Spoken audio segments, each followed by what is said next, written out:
Hello, Woogugus, how you doing today? Hi everyone, welcome to my kitchen. My name is Kup Goodle. I'm a sentient cup of noodles, and today we're gonna be trying to finish up Shantae if we can.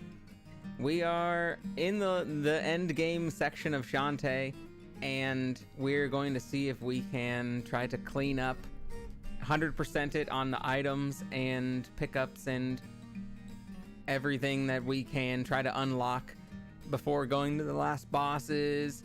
And if it's possible, then yeah, we'll be able to in one session. If it doesn't seem like we're able to in one session, then we will try for another one. But more importantly, how you feeling today, Woogugus? How you been so far? You been having a good week? You feeling good since the last time I saw you on Tuesday? Cause so far I'm doing all right so far. I finally made up my sleep debt. I finally made up my I got enough sleep last night that felt like I am rejuvenated now. I have my 5-hour energy that I had gone off and bought, because if I did not have that, then, you know, I'm basically, well, I'm not a wreck. I was doing it yesterday without it, but I just, it's nice to have, it makes the day easier. Good. You had midterms for math and started writing my essay for social studies. How do you think you did on your midterms? Because I know midterms can be important for math, and hopefully you feel like you did pretty well. an essay for social studies. What was the essay on?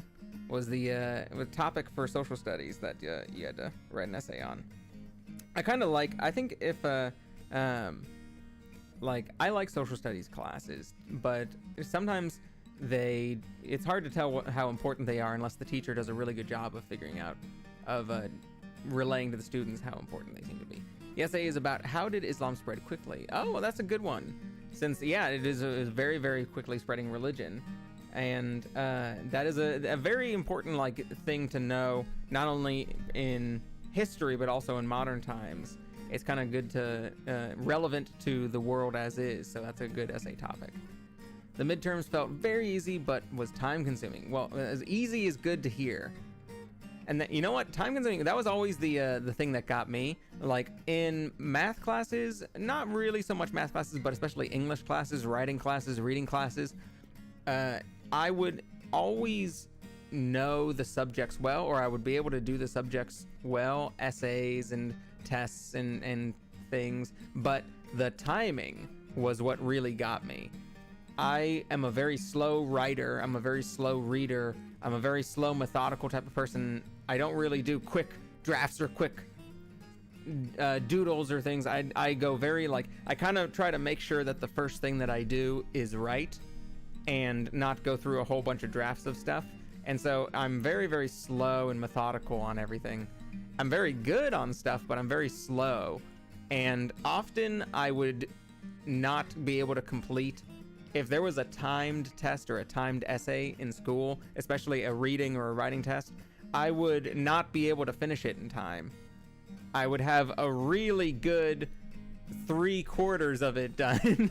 I would have really good, like, 3/4 done, but then have to just like turn in an incomplete test because I wasn't able to finish the rest in the amount of time given.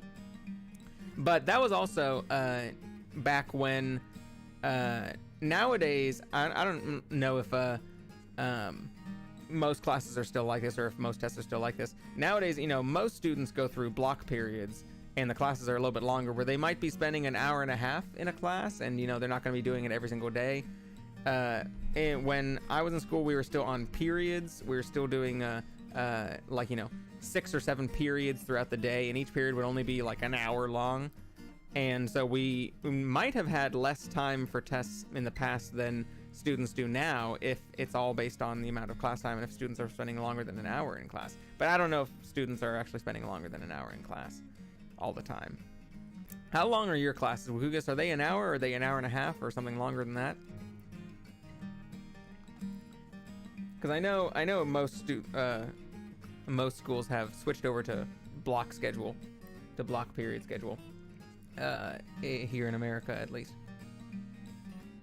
I remember seeing the transition happening because my mom is a teacher, and I got to see the transition as it was happening from a lot of middle school and high schools were doing period schedules, just single hour long.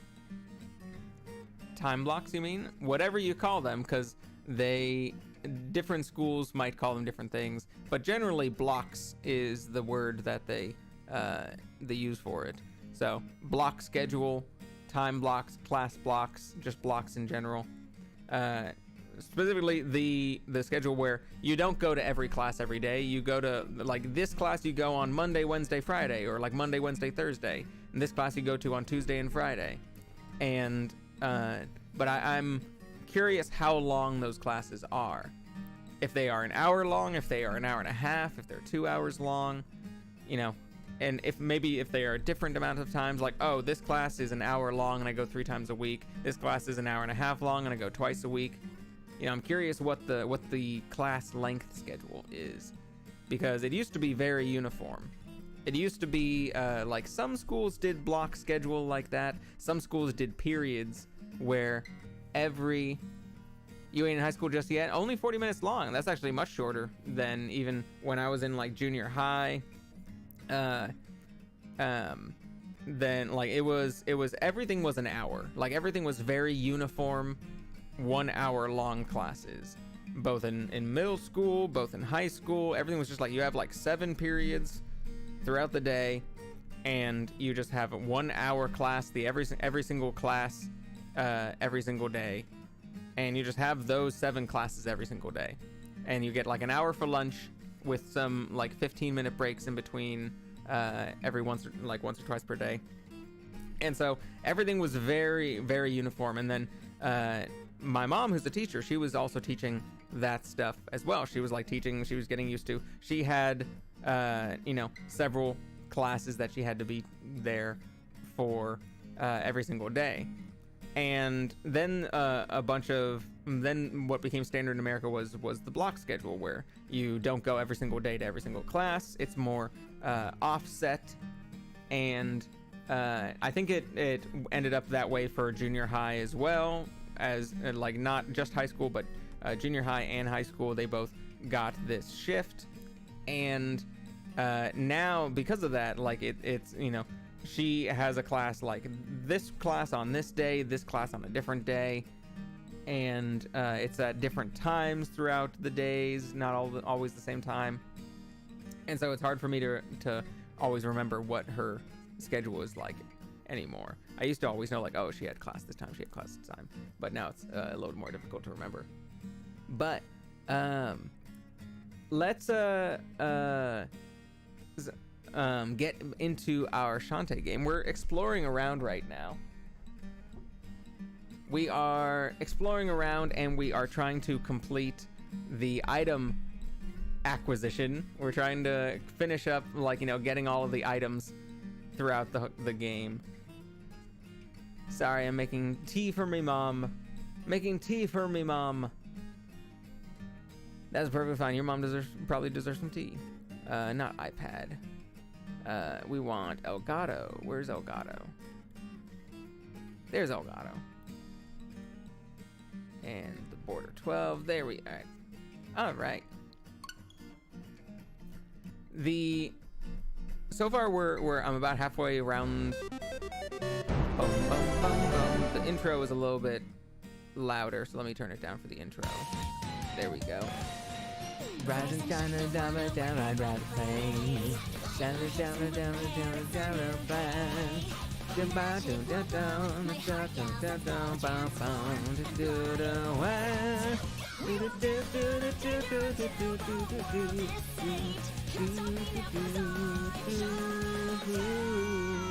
want to heat up the water for tea? I do not know, because I'm not a tea drinker myself. But is it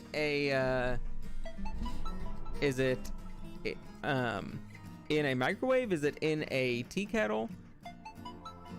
If it's in like an electric tea kettle, or if it's in a regular tea kettle, then it should automatically make some noise.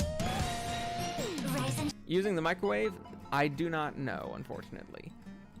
I would start at a minute and maybe just see how it feels after that. Obviously, if it's a little bit too hot, you can just wait a second and let it for it to cool down. If it is not hot enough, you can put it back in for like another 30 seconds. But I can't help you, unfortunately, with Googus. Maybe Google it. A quick Google here or there. That's always helpful. And just like, how long should I put hot water in the microwave for tea? And then you'll probably see people be like, you should put it in exactly 50 seconds. And it'll be like, thank you, people on the internet. You're very, very helpful. That's often what I do if I'm cooking something or trying to cook something. I don't know. I don't trust. What would it say? Like 3 minutes or something?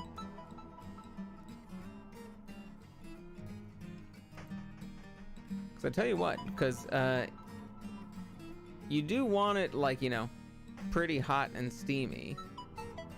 2 minutes. Okay, that doesn't sound absurd to me.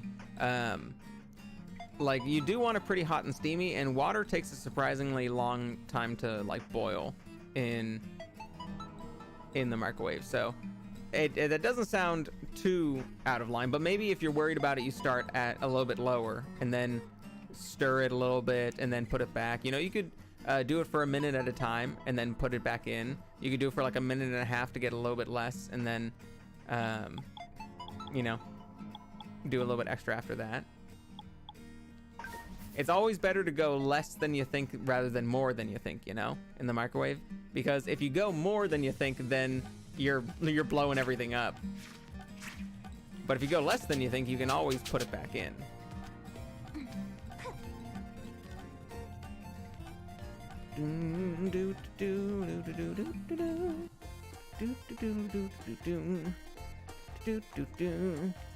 Alright, but actually I am going to pause this and put it reset it, because the timing is just slightly bit off, and I always know that this helps if I just clear it and turn this off and then bring it back up. You'll wait the 2? Good luck. Let me know how it goes. And then I will get to know, I will learn what the right timing on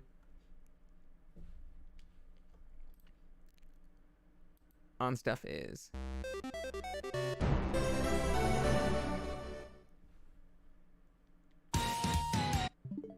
Oops.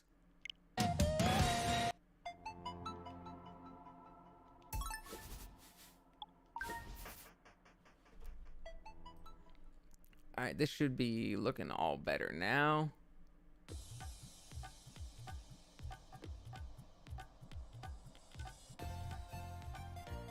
Yes, we're looking good.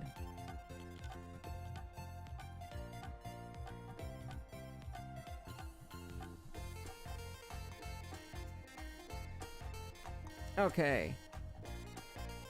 Said at 1 minute 45. 15 seconds shouldn't be that big of a difference. Excellent. 15 seconds is not really that big of a deal. Not a huge. No. 15 seconds isn't that big of a deal. Okay, so what we did was what did we do? I believe we went up. We went down here and down to the right, and then down the orange, and then the blue, and then the green. And then we went over to the purple, but we couldn't explore all of the purple. We couldn't explore like some of these lower sections of purple. And so what we're going to do is now like do a little loop-de-loop. We're going to go over to the right here, and then down the yellow, blue, and up the purple. That way, do a little figure 8, I guess. That is the goal. So we're going towards the right.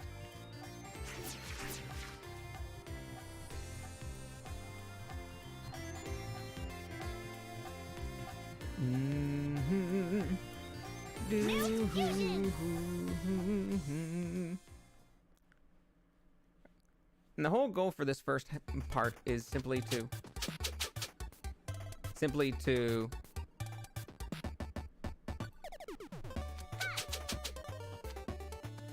try and cover all of the places that all of the random caves and items and nuggies and stuff. You can see we're 1 heart away from being full hearts. We also probably have a few cards that we haven't picked up yet. I think we still need like 2 more nuggies for 1 more card for a siren card, but we're missing 2 of these siren cards. I don't know if we need those. You can see we're missing a lot of enemies.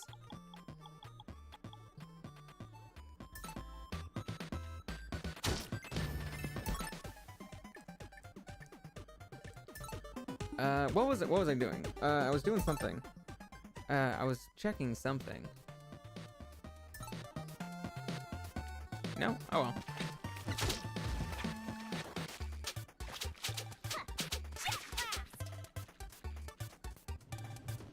Oh, that's right. Hold on one second.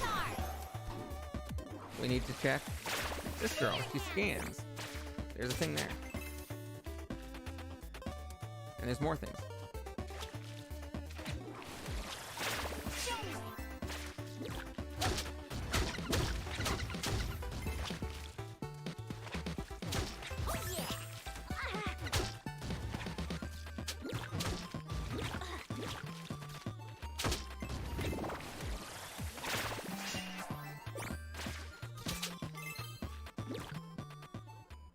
We are at max rupees. I'm always going to call them rupees. We're at max rupees, and we have bought all the items, and we can't hold more. Excellent. We can't hold more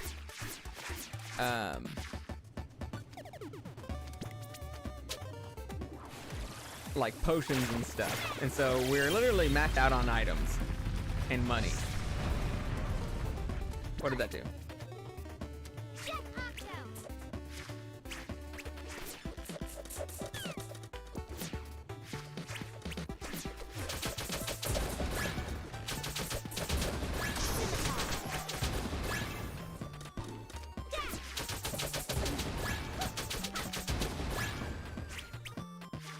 I wonder if, did that do anything? I don't know. But actually, this is where we're supposed to go, so we probably want to avoid this area for now.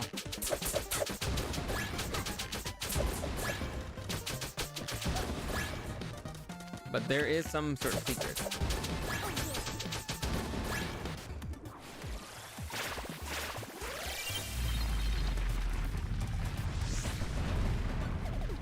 I don't know where that secret is, but there's some sort of secret.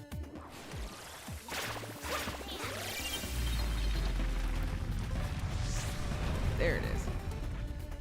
How come that didn't appear before? All right, I added a little thing or two and 2 tablespoons of sugar. I hope she likes it. I hope she does.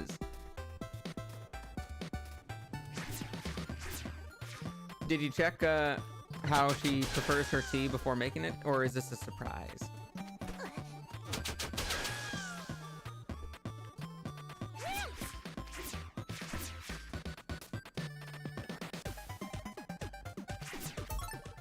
We can go up first and then go down first to make sure that that cave we have set.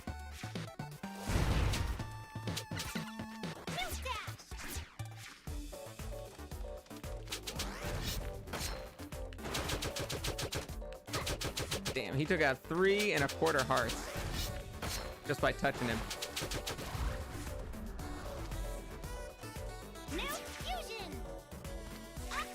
And there was something that I needed to do for...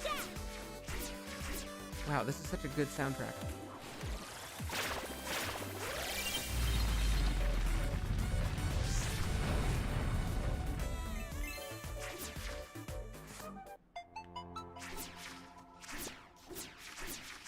What is that?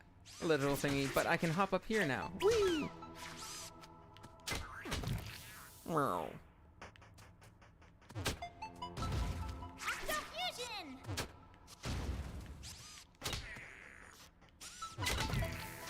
I wonder if I'm supposed to kill these guys. Yay, Nuggy!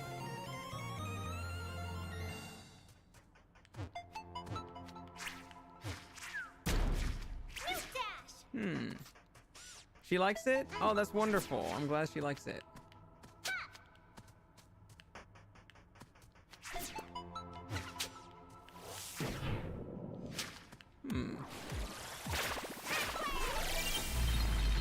Hi, Duncan. Hello. Oh, nice. How are you doing today, Duncan?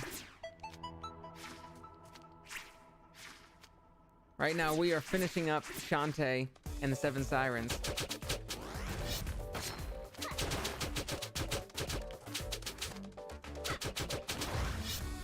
We're going all the way around the map at the moment and looking for all of the last items that we need to pick up.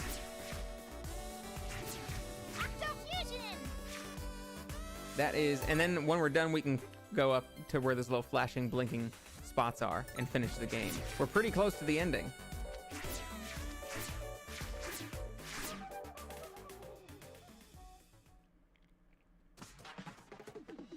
There's still stuff to find. We've gotten like a bunch of items. We haven't gotten all the cards of everything yet.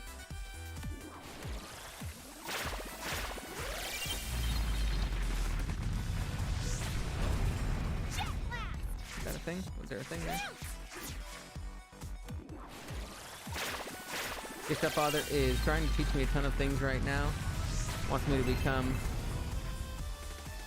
one of those hardworking type people. I don't know how to feel about it though. Sounds like a stepdad. Well, hopefully you can at least gain his approval. with whatever he teaches you. Certainly, if part of that is just, you know, trying to help your stepmom or your mom out, then you're doing a good job so far. So I think you can be proud of that.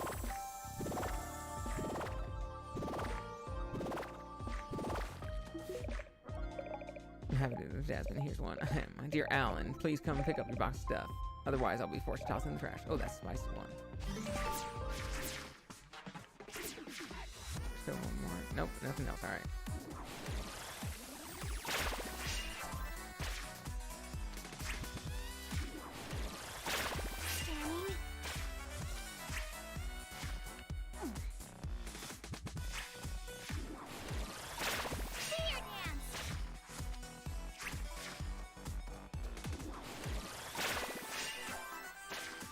Still nothing? Where is the seer dance thing?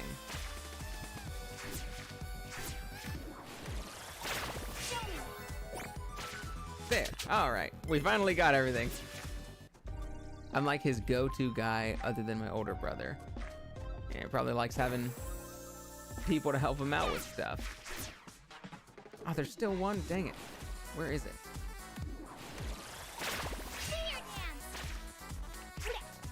Blip.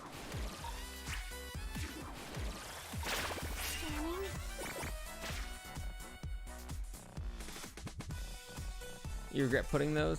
I don't think you need to worry, because we don't know. We don't know people. It's time.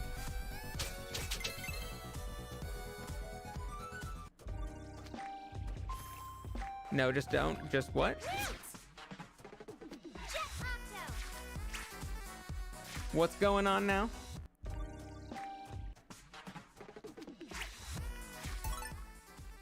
Alright. We can continue down. Actually, you know what? Let's just call everyone as abundant edible monsters. We gotta make sure that everyone has all of the cards that we don't have any other cards that we can find. Those cards might be the last little bit.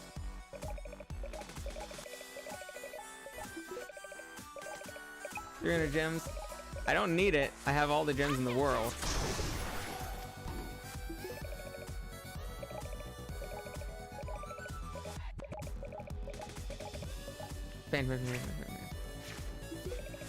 Oh wait, during last Shantae stream, did you die after I left? I actually don't remember. This time, sometimes I remember if I died. This time I actually don't remember. We could probably say another 1 or 2 deaths.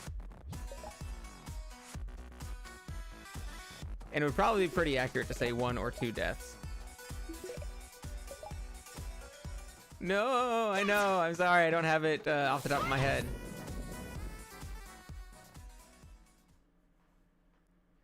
But if you want, we can just give you 2 as sort of an average.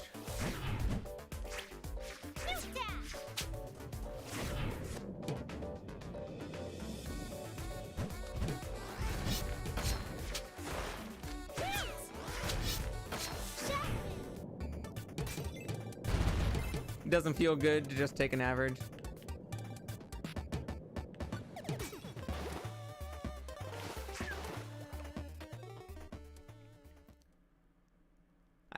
You either need to know or know that you actually died. Yeah, I do not remember if I died after you left, because I honestly can't remember when you left, and therefore I can't remember whether there was death afterwards. And I kind of forget what the last things that I did in the stream were. I know I was just exploring around, but I can't remember if there was something more like a specific moment. Looks like there's not anything there.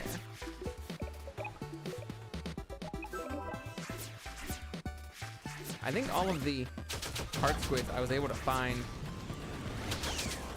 How come it didn't show me the thing? Hold on 1 second. Okay, it did show me a thing. I just wasn't paying attention.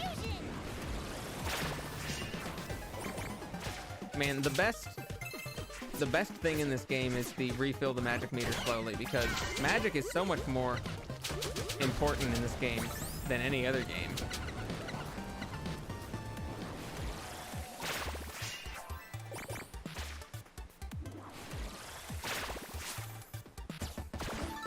You needed to find all these extra nuggies and stuff. Without it, you're just kind of screwed. You just need to hope that you have enough magic potions. Good. All right. So that was enough there.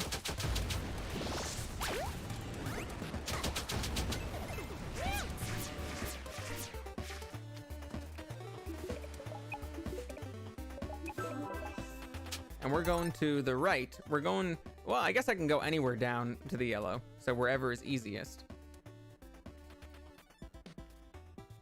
Doesn't really, we're gonna need to just check down and then down and then down. So let's go all the way to the right so that we can get that cave over there. Gotta go eat, I'll be back later. All right, you can come back later. I'll still be exploring for a little while.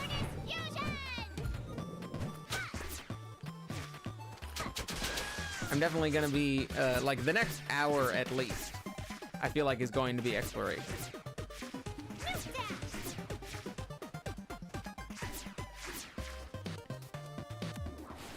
So you don't need to worry too much about missing stuff.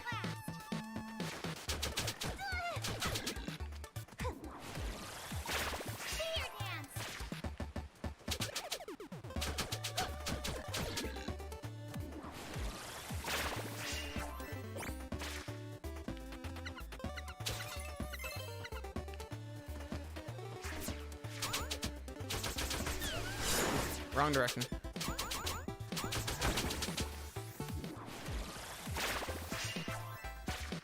Luckily, I now feel adequately strong enough and with replenishing enough.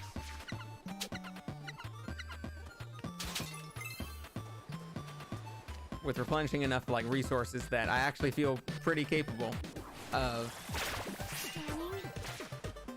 doing stuff. Because before it always felt like the enemies were hitting too strong and I didn't have enough magic.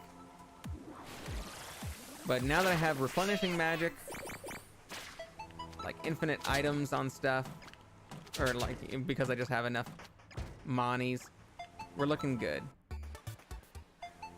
So it's still, damn, once again, it still is showing that scan symbol. Is it just because of that thing? It's going to constantly be showing it to me? Yeah, I think it's just going to be constantly showing me that.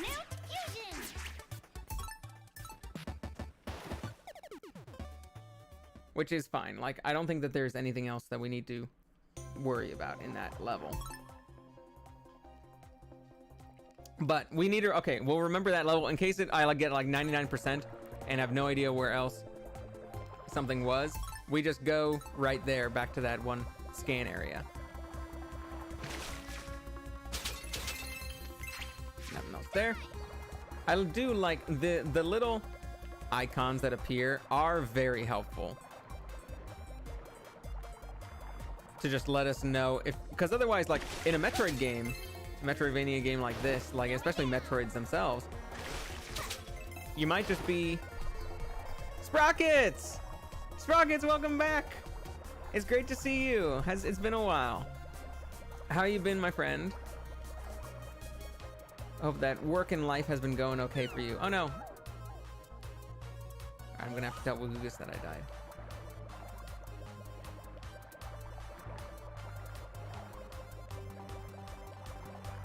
I hope that you haven't been too stressed out or anything lately. Want to make sure you're leading a happy and healthy life.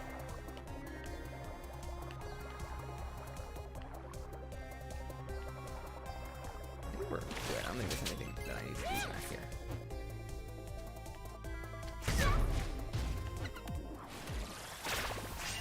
No complaints? Good. No complaints is good. Stuff just being normal and boring is honestly all you can ask for it. sometimes. Oh, wait.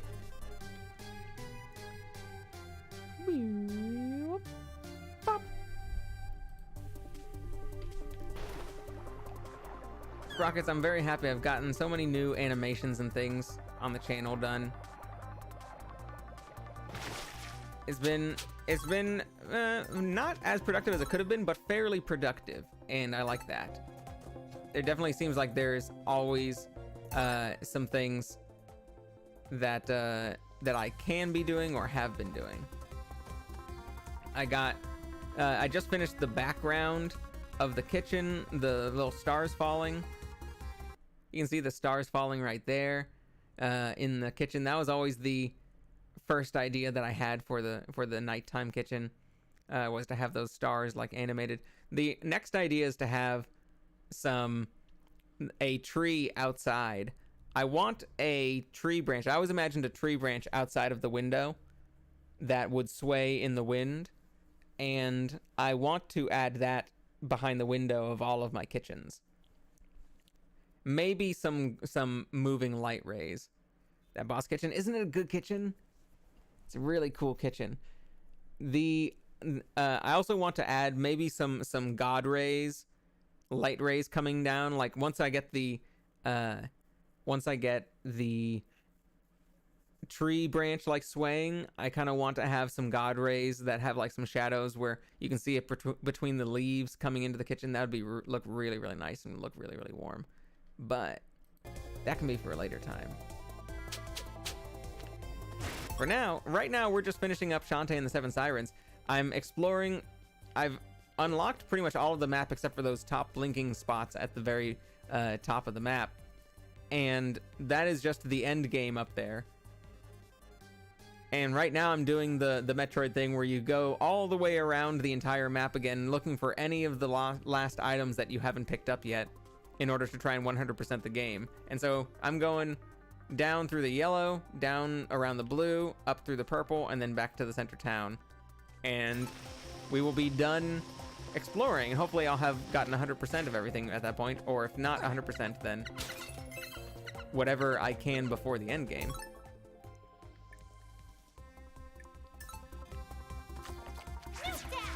And so we're spending some time like exploring around.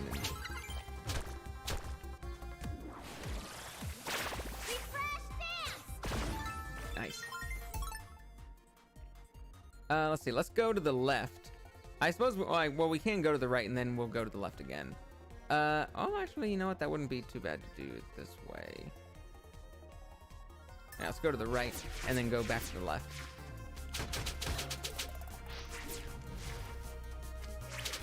Oh, we can't go to the right. Oh, okay.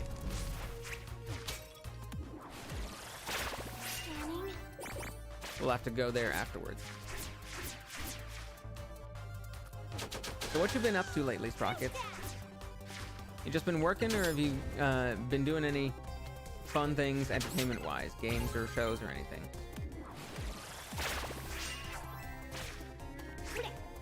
Blech.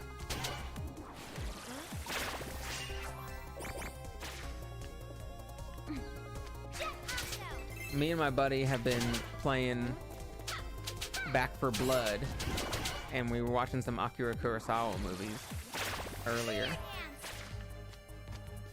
And so I'm feeling very satisfied in terms of new media that I had not experienced yet. Watching VTubers and working on music. You find anyone good lately? You find any new people that you just started watching?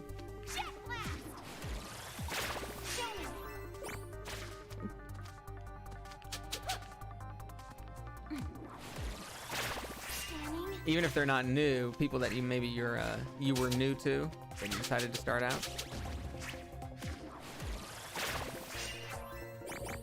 Ooh.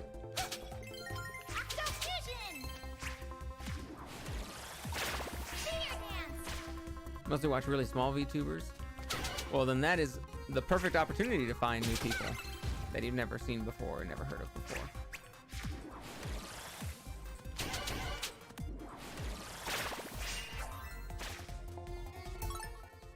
There's the warp, so we don't need to worry about that. Let's just go back up and down.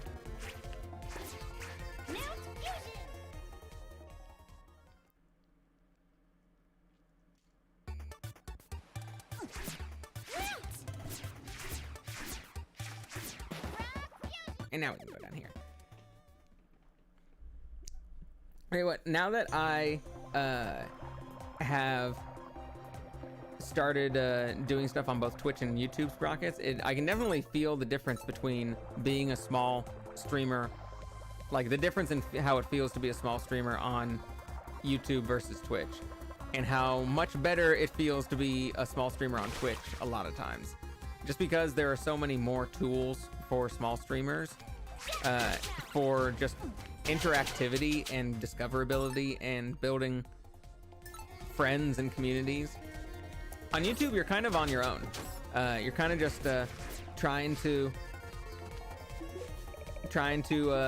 like hope that the algorithm essentially is in your favor and to advertise yourself.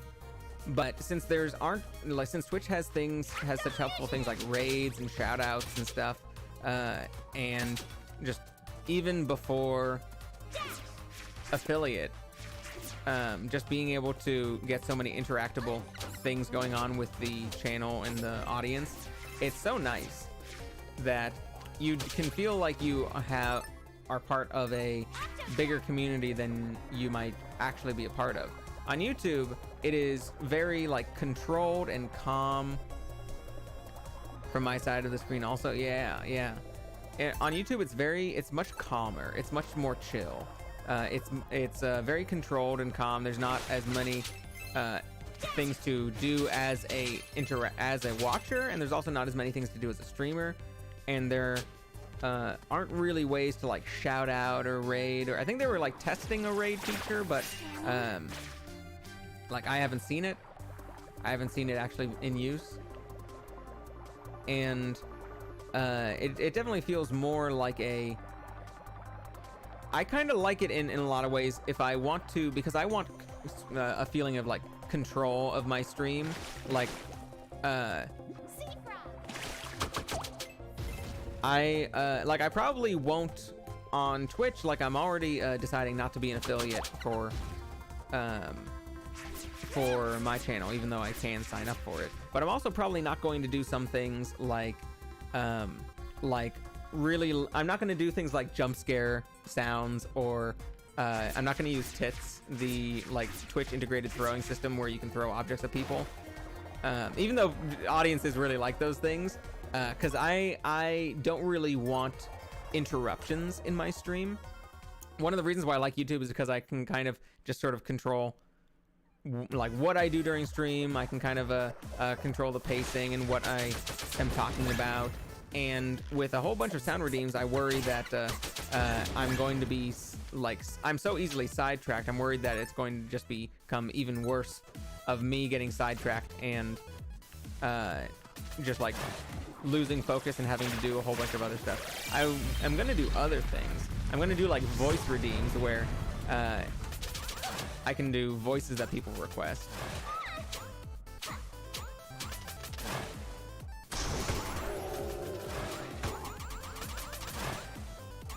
But not as much things that make me feel like I am losing control of my stream. I kind of value the feeling of control, you know.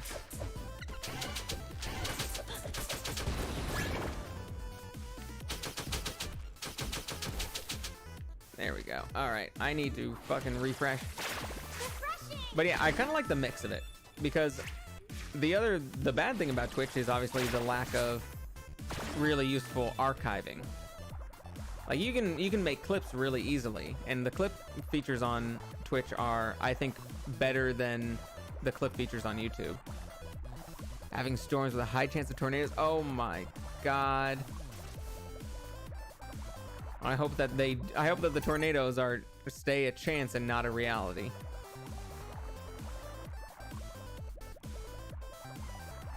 I hope that all you have to deal with is a little bit of rain and storms and not a tornado.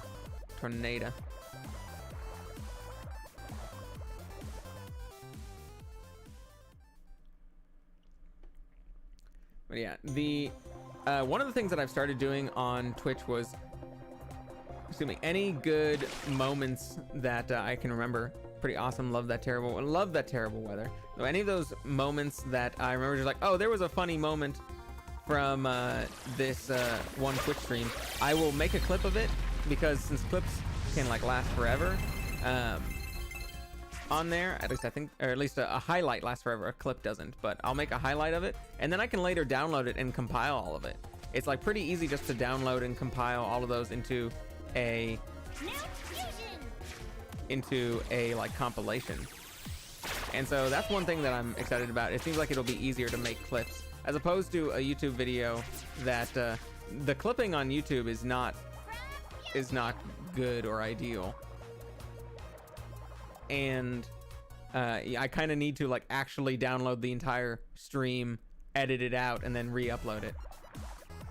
I'm already back. You already know what about ask. I think one time. I think I accidentally hit these guys once in one of the levels. So if that counts, then yeah, you got a single death.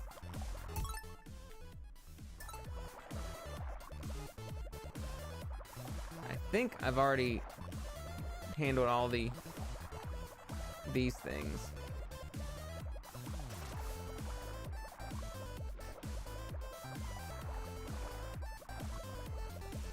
And I think, let's see, what else do we need to do besides this?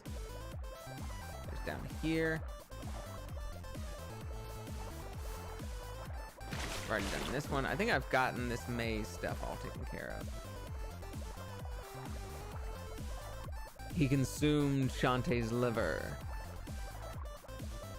Like fucking Hannibal Lecter over here. Let's go down to the right. So, what was I gonna say? What was I gonna talk about? Oh, you know what what's been some good news lately, y'all? I'm happy that I had a little bit of good news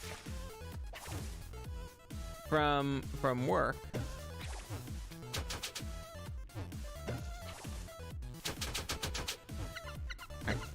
There we go. Which is that I think my manager for the first time today defended me in front of my boss in a small way, which is very, very helpful, and I'm very, very happy about. Because at my work, like I was hired by one boss, and that boss hired me to do a bunch of like odd jobs for her that she didn't want to do. And so I was basically like her little personal assistant, and I was very, very valuable to her because she did not want to do those. She did not want to do that work herself.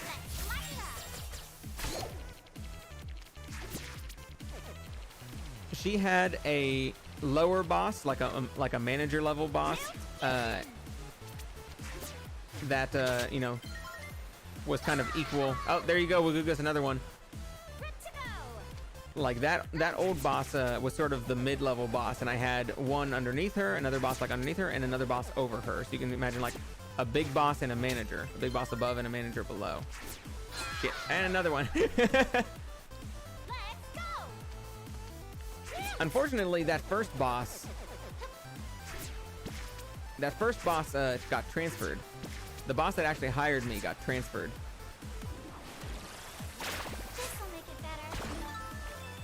Damn. That first boss got transferred. Sometimes I think about cheese. That's the death quote? Sometimes I think about cheese?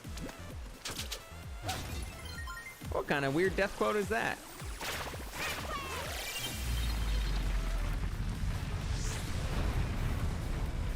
My first boss got transferred, and so now the big boss and the smaller like manager level boss were the ones in charge of me.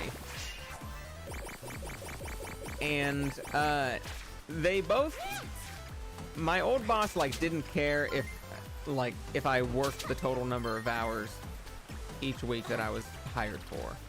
Like I was hired for this was one part-time job, and it was 17 and a half hours a week. And even if I didn't actually work 17 and a half hours a week, my old boss just said, hey, you know what? Just say you worked 17 and a half hours a week on your time card. Like your work is valuable enough to me that I want you to get the full money anyway. And so it's very nice. Like even on really light workload weeks, I was still getting paid the same amount. I was essentially on salary. Well, my new boss, the big boss and the manager level boss, like like I say lower boss and higher boss, but it's really just like a lower manager and like a higher boss of everything, like a CEO type boss. The manager and the higher level boss both know that my work does not take 17.5 hours each week to complete. They're just like, what do you do here? You did like a whole bunch of odd jobs for the old manager, for the old boss. Like that work does not take 17.5 hours. Why are we paying you for 17.5 hours? And I'm trying to like make a bullshit excuse for why I deserve 17.5 hours. And we're like, well, the work sometimes takes longer than you'd realize, but like, no, it really doesn't. It's just fake. And so they like the boss is, the big boss is like, you should only be tracking the hours that you work, you know? And I'm like, that is very, in my mind, I'm just like, that is very fair, and she's very right, but also I want some more money. And also, since I'm on like a yearly contract, it is very, very likely that if she doesn't think my work is valuable,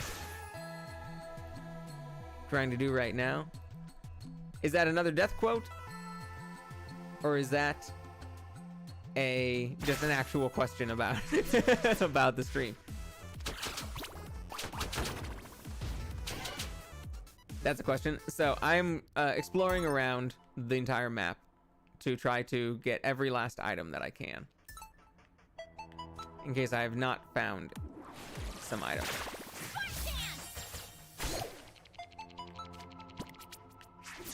Fuck. Ah, shit. It goes farther than the ropes. Well, there's another one for you, Woogus. Nope, there's another one for you, Woogus. That's 2 more. After you've scrubbed all the floors in Hyrule, then we can talk about Mercy. Then we can talk about Mercy.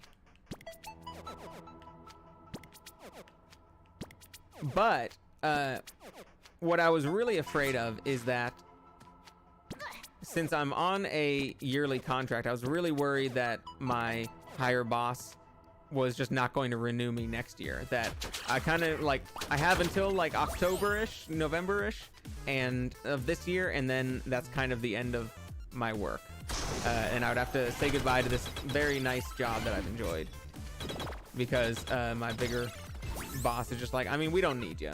Like, you were helpful to the old man, to the old boss, but you're not helpful right now. So I was very worried. I was very worried about my job security. My lower boss, like the manager,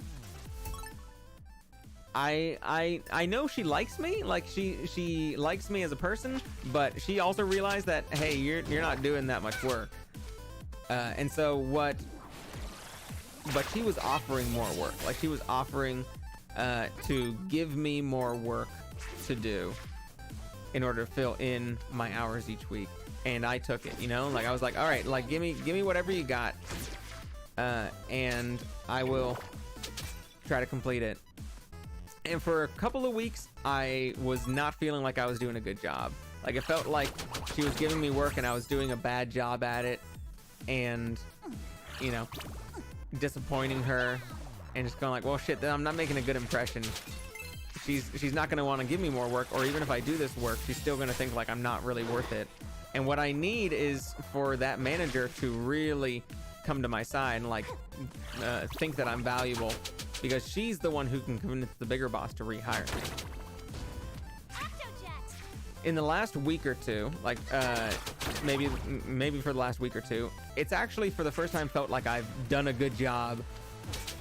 I did the work that she wanted me to do, and I did it in a timely manner, and I did it well, and I've left a good impression and probably helped her out.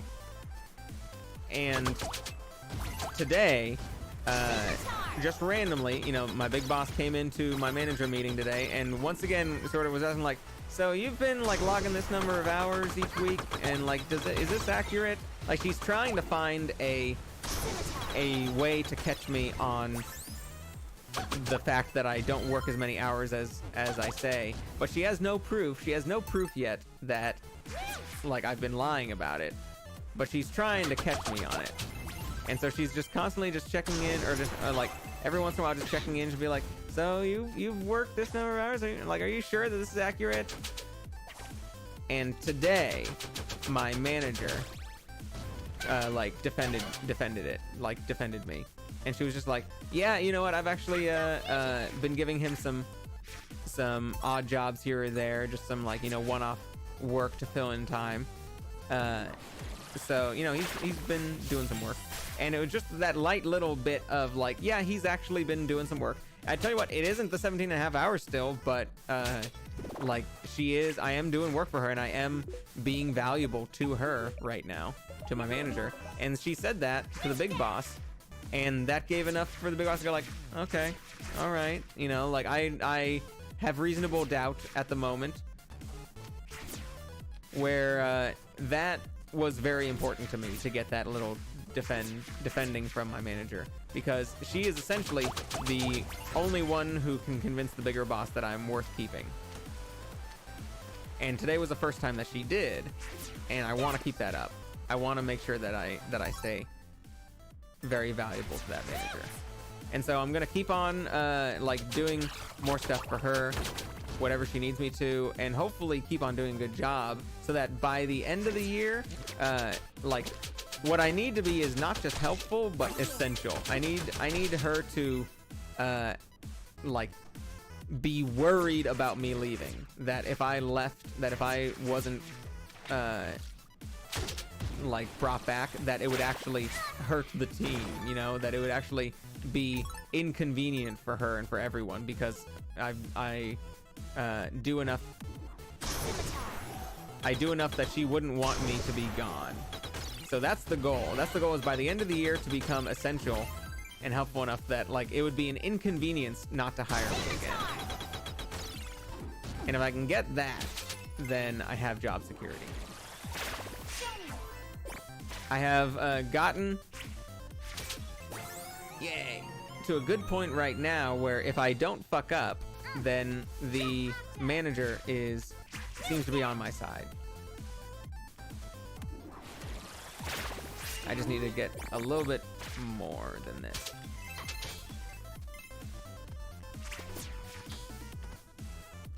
So yeah, that's some good news. Is that work is going pretty well, and hopefully have a little bit of job security, or at least I'm on my way to job security. Not totally there yet, but seems like I might be on my way.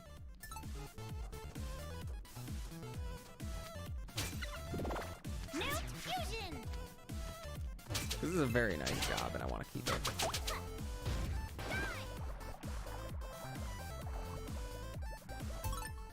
All right, nothing else. There was that. I think we already did that. Everything goes your way. Me too. I tell you what, even if it doesn't, I have a very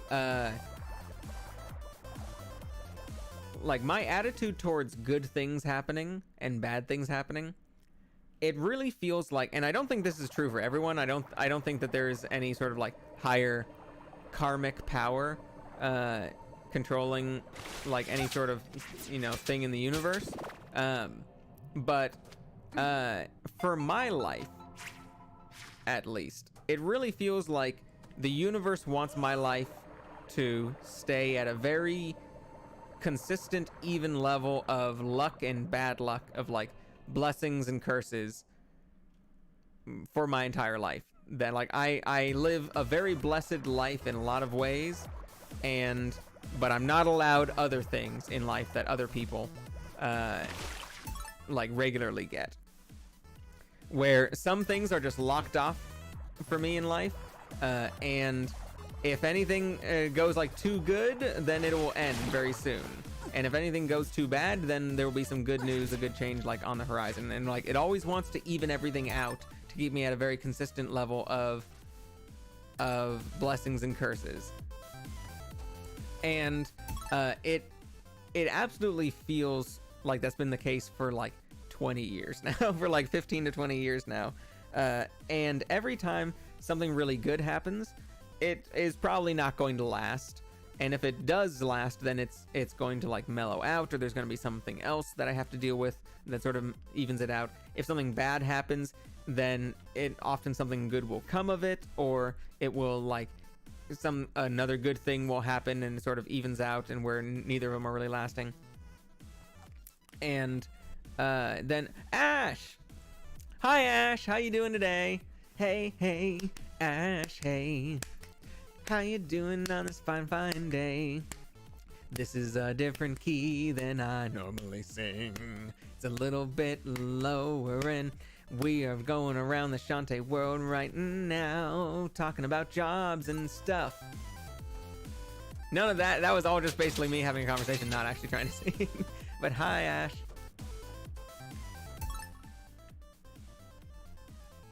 How are you, KJ? I'm good.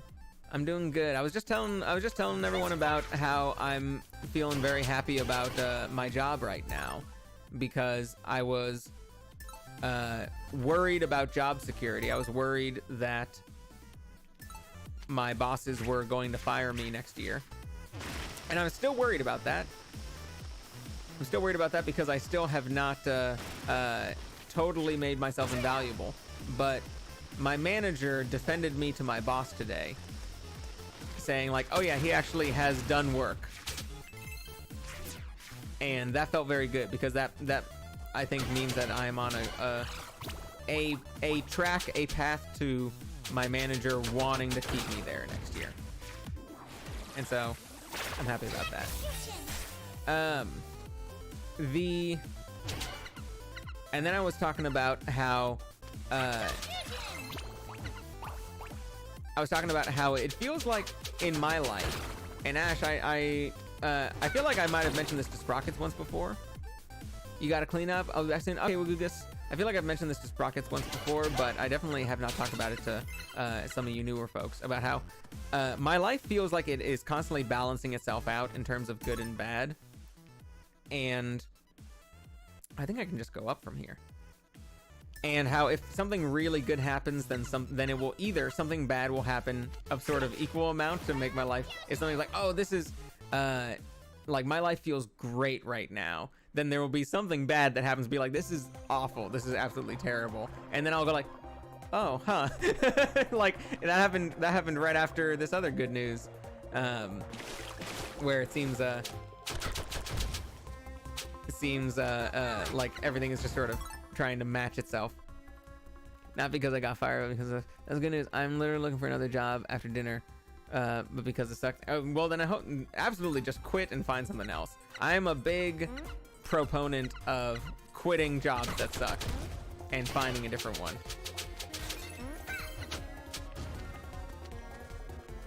But I also have big fuck it energy in my life.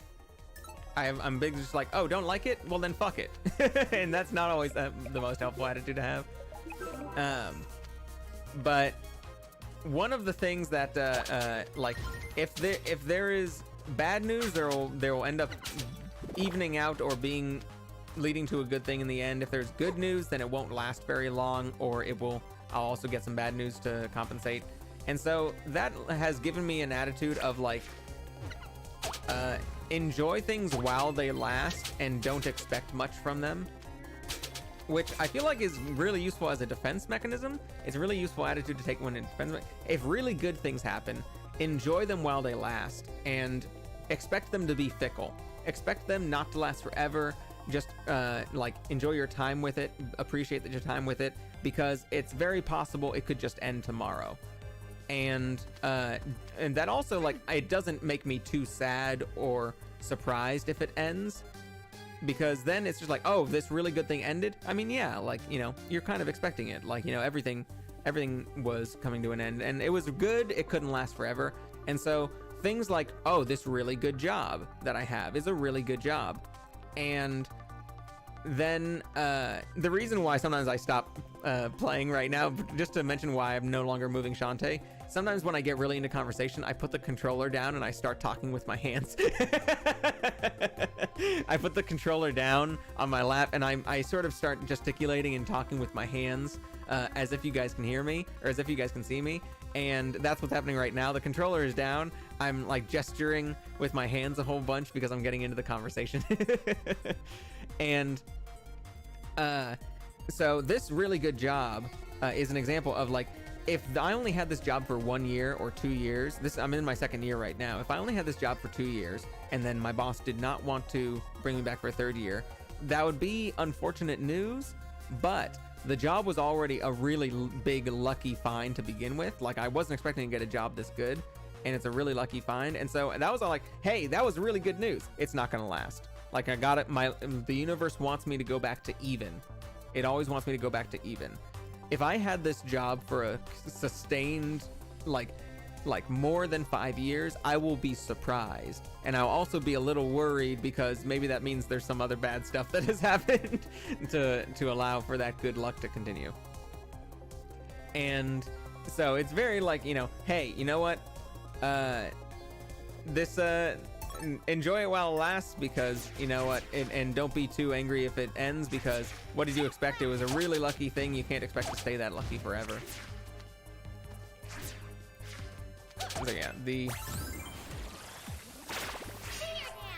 it wouldn't be too upsetting if I lost the job. It would be a little upsetting. I mean, it would be upsetting certainly, but it would feel justified for the universe, because it's just like, I mean, yeah, like, what did you expect to stay that lucky forever? Like, no, you got a little lucky having it for a couple of years, and now your luck is now like, that's how luck goes. That's just what happens. You just stop getting to be lucky forever. You missed 2 days in Q2 last year, but perfect attendance in Q3 and 4. So naturally, they delayed my raise because attendance. Bullshit.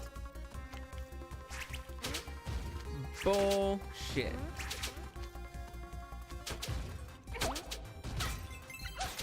I hope you steal from them I hope you steal some toilet paper or some shit from them before you leave. I do not, legally, I do not condone stealing or theft on this channel, and this channel does not promote it. But as a joke that I do not think that any advice people should follow, I definitely think you should try to steal as much from them as possible before you leave. Without getting caught, of course.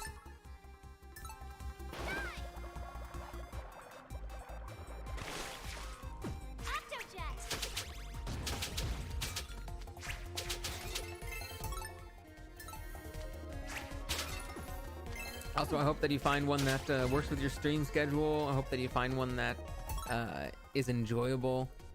Oops, I drove my forklift through a water line. Whoopsie. Anyway, I quit. As long as what you want to do is inconvenience the managers, not the other employees, you know? And so if you have a way to inconvenience the managers and... Ah, shit. This is all the way done. But still, like, not be screwing over, like, other team members. Unless those team members suck, in which case, you know, we don't care about them.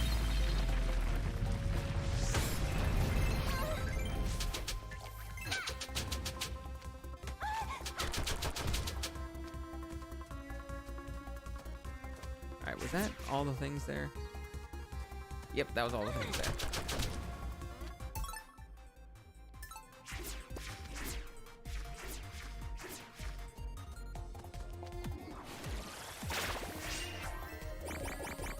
Woo.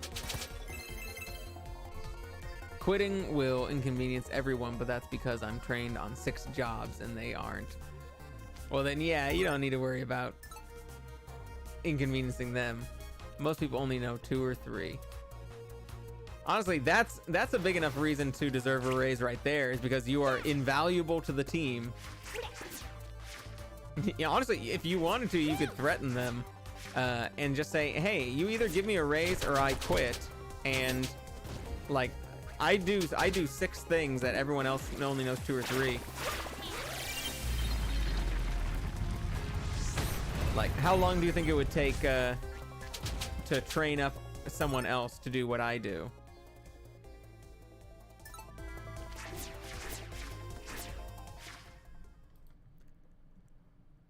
More than my lead. then honestly, yeah, like threatening to quit because then it's like, hey, do you know how to do this?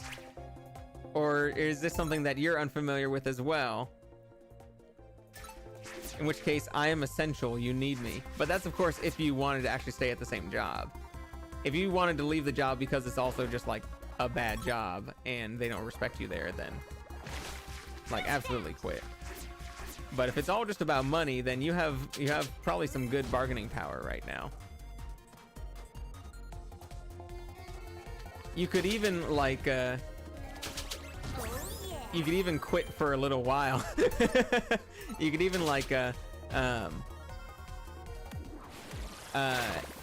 negotiate with your boss, and your boss is probably gonna say no, and then say like, okay, then I quit. Feel free to call me back if you want to make me a new offer, and then see if they call you back within like a week or two with a new offer. Schedule is not awesome, but there's 100 other things I won't delve into. Well, in that case, yeah, get the fuck out of there. If it's just a bad job, then get the fuck out of there. You deserve better. They don't deserve you.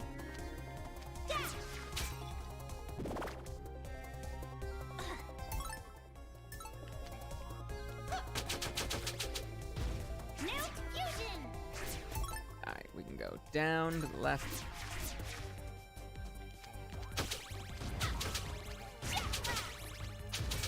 I don't think there was anything here either, right? Nope. Ah, there is a thing here, though. Probably right there. There it is. A nuggie. Well, there's somewhere to spend these nuggies, and I've only know one of them. There's 11. There might be one more somewhere, but I think it's just 11. I only know one spot where to spend these nuggies. Excuse me.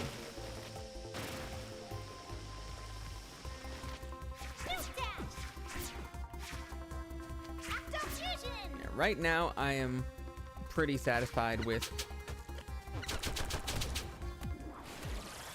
work. Ah, well, there's another thing. Hey, another nuggie. I'm pretty satisfied with work, and I am pretty pleased with my jobs. I would like to keep them, if possible.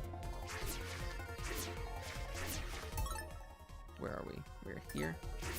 Oh, well, there is a section down there that I haven't been to yet.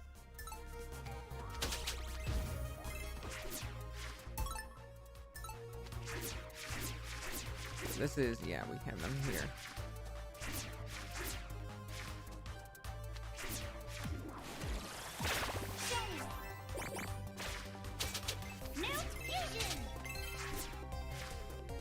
Nothing. Okay. What is going on here?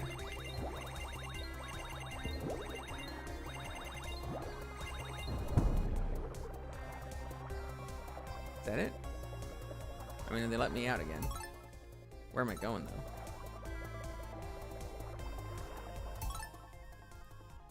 Until I can get something better going. I can really go anywhere with my forklift experience factory-wise. Until I can get something better going. Just need someone to take a chance on me. You need someone to, yeah, just as Abba said, you need someone to take a chance, take a chance, take a chance, take a chance.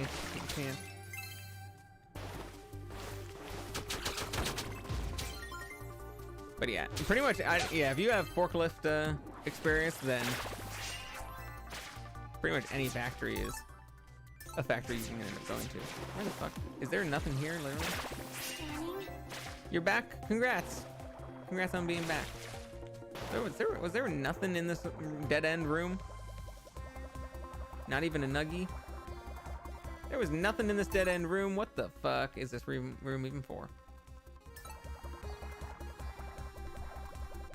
Lost-chan! Yokuso. Genki desu ka? Have you died? No, I have not died. I have not died yet. At least not since you were here.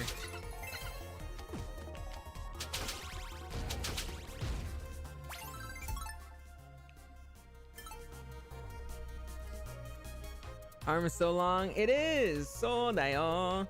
It is very long. And it can even be even longer if I... Where is guitar? Where's the guitar? Model. Where's Helen? Ow, ow.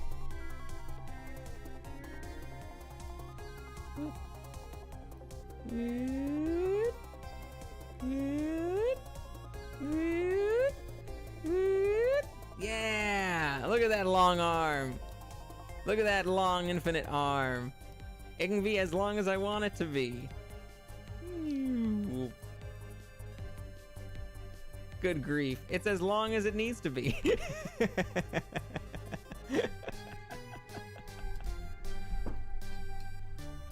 アメリカは今何時ですか？西のアメリカは、アメリカの西は4時。午後4時です。And then I forget what east is. Oh.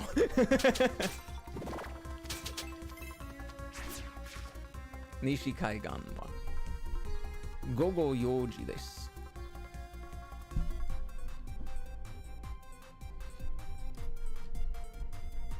午後夜です。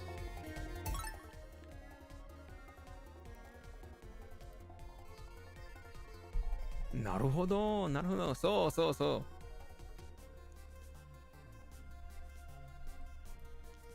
う。アメリカの西海岸に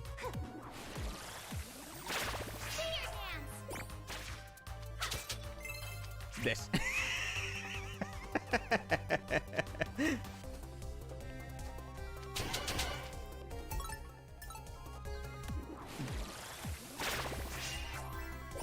There's the thing. Oh, wow. 例えば、いいですか?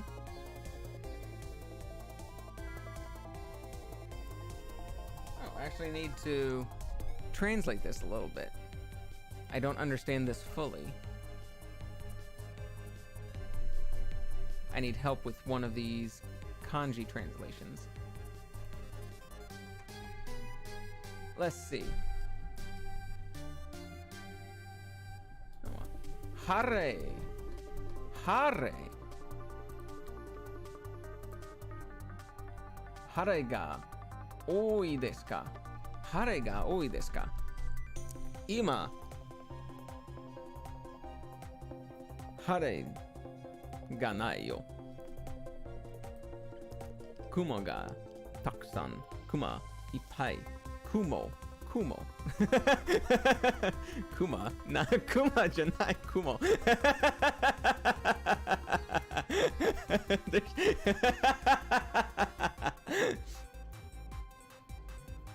There's a lot of clouds. Not that there's a lot of bears, there's a lot of clouds.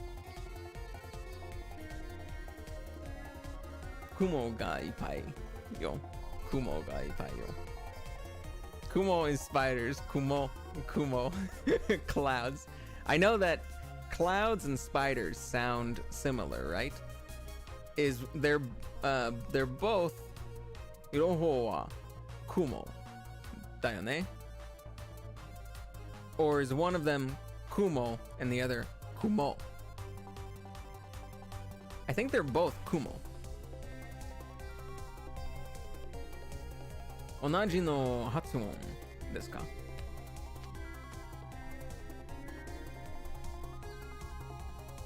You are Hispanic but don't know how to speak your own language? That's fine. Yes, both. Yeah. There's so many spiders, but actually there's not a lot of spiders because it is still winter time. Los-chan, Kumo, spiders, Gusky.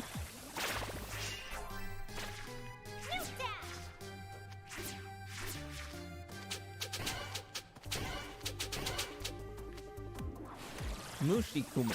Kumo Mushi. 好きですか？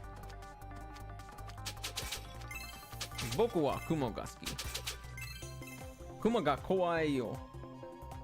怖いけど好きです。怖いものが好き。Bro, the weather is so nice right now. I don't even feel like winter season anymore. That's nice. Yeah, it's a little cloudy where I am right now. You live in with spider? You live with spiders?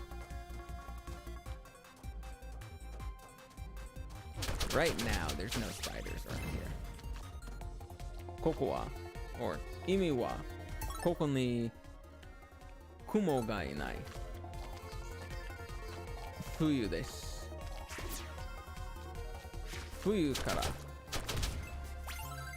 Imo wa koko ni kumo janai. Kumo ga inai. There's spiders everywhere. Yay! Spider-san. Spider-san wa boku no ichiban suki.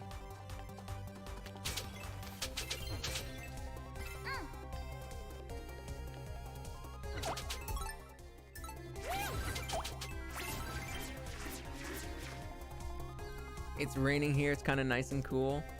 That's beautiful.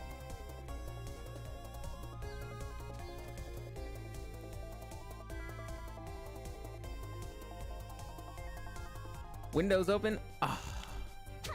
Ash, I'm jealous. I love having my windows open. Like, if I could live with my windows open all the time, I would. I want that breeze. I want that, but I want it to be warm. Like, I don't, if it's cold and having the windows open stinks, but I want it to be warm and I want my windows open.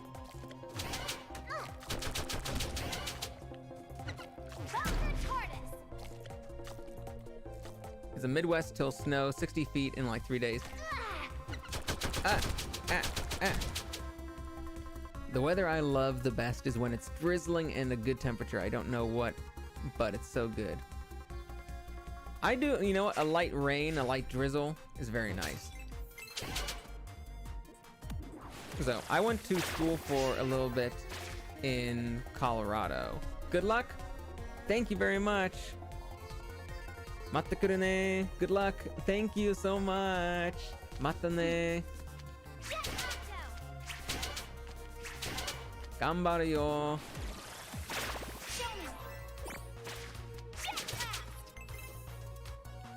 It's probably pretty late. Actually, it's pretty early where you are. It's morning. Ohayou gozaimasu. Matta ne. So, I went to school for a little bit in Colorado, and there was some of the best summers I've ever experienced. Colorado summers are like never above 85 degrees and like rain for 15 minutes like every day.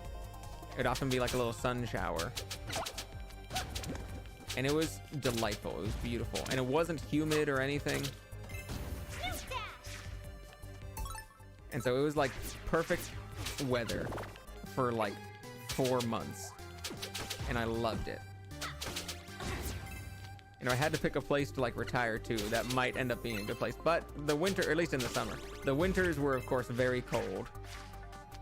You know, -10, -20 degrees Fahrenheit. Snowing like, you know, a foot or two. And not as big of a fan of that. Because I'm definitely a warm weather boy. All right, we're done exploring, I think. I think we finished the exploration.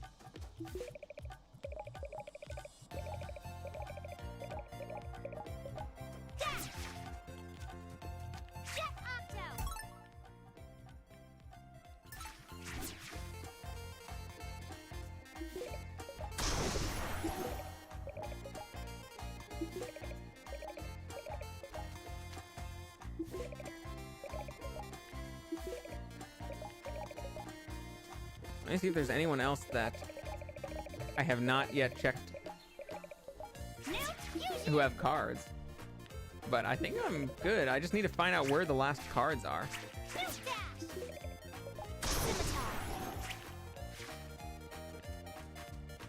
Nothing there.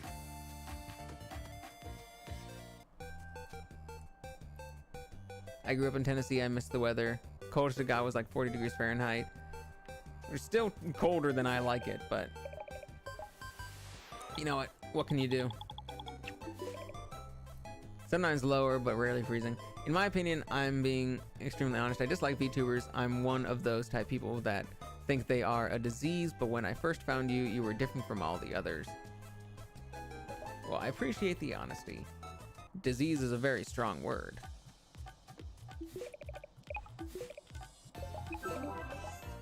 But I appreciate the honesty. Do you watch any others besides me? Do you, like after finding me, have you started watching others, or is it still just me? There's one heart squid that I'm missing somewhere. Maybe it is in the late game areas though.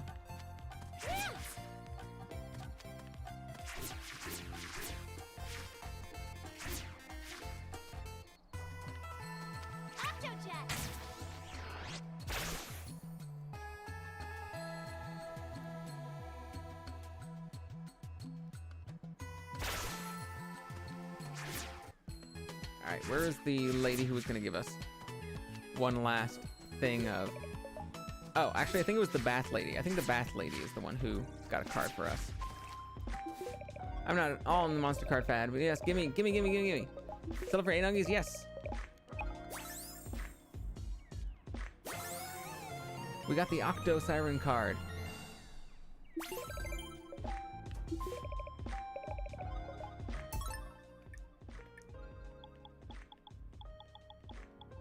The Octo Siren. Pikeball weapon class deals even more damage to foes. Nice.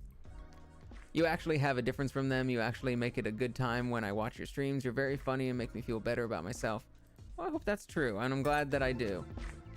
I definitely, it sounds like you probably have had a bad experience with other VTubers, or maybe just not a very engaging experience with other VTubers.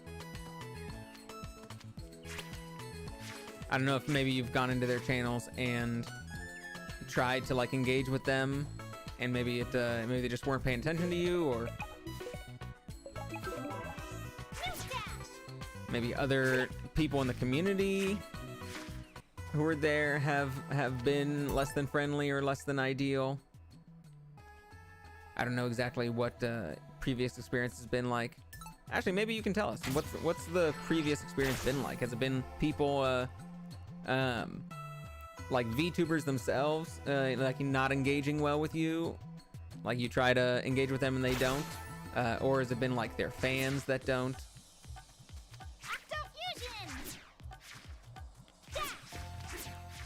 Or maybe just their attitudes. I don't know if this changes my opinion about VTubers. Some of them can be decent enough, but others are just, how do I say, just feel weird. I definitely get that weirdness.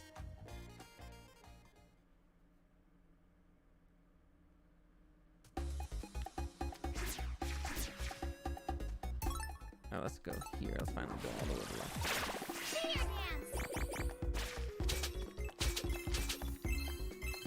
And let's keep on exploring here.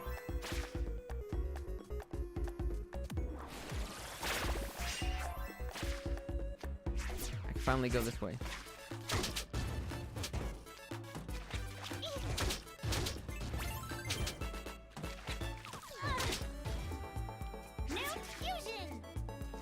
There was nothing there. Okay.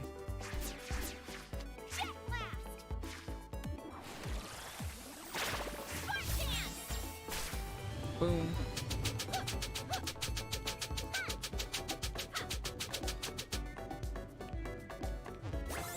Nice.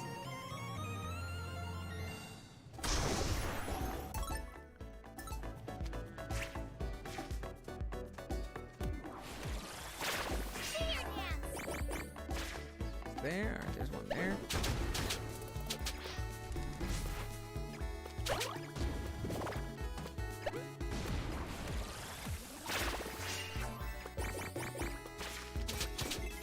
This is gonna be the trick.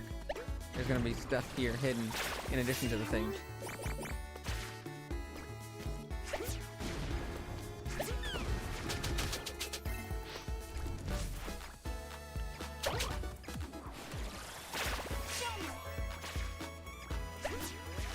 This song sounds like it's like a piano. God, there's so much to do here. It sounds like a... Okay, I'll describe what it sounds like later, but you know those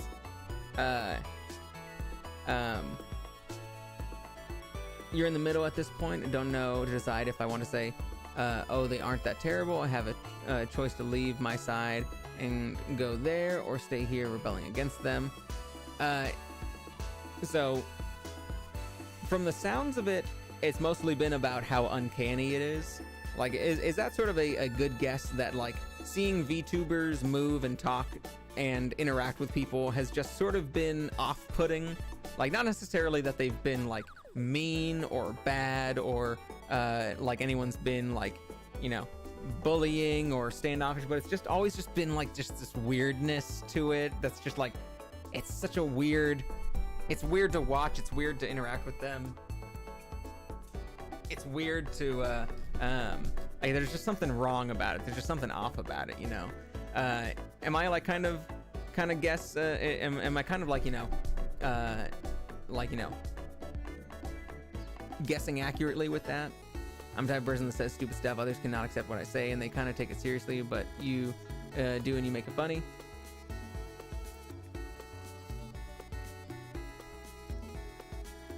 If that's the case on, like, you know, people taking stuff too seriously, that might sound,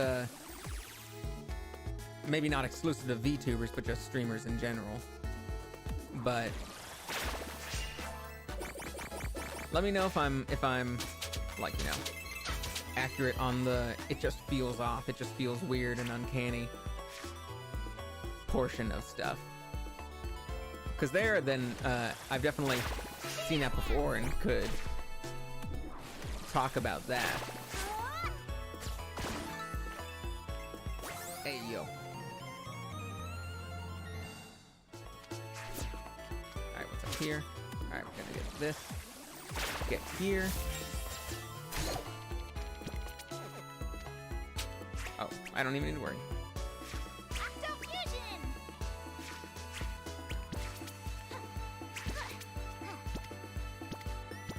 There we go.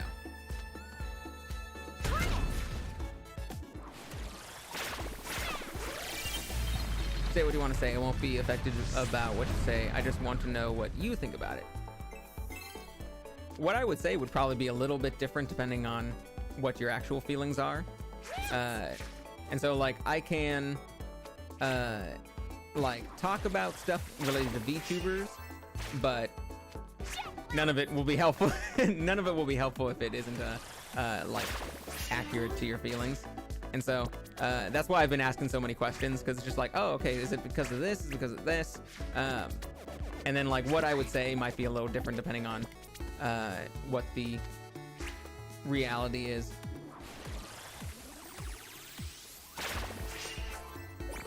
Hey, yo, there we go. All right. Because VTubers are definitely they are a niche. They are a very specific niche that mostly attracts the anime crowd as opposed to other people, as opposed to other crowds.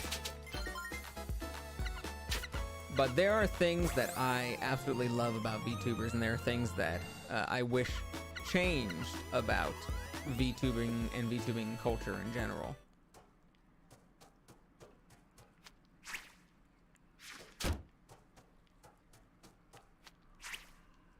And depending on what you found difficult about it, or what you disliked about it, because I might be like, oh yeah, man, I'm right there with you. Like, this thing, I feel like it should be different. I feel like this thing, it would be nice if it changed.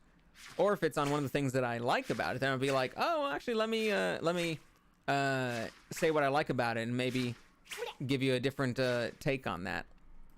I get timed out sometimes, or even get taken out in chat.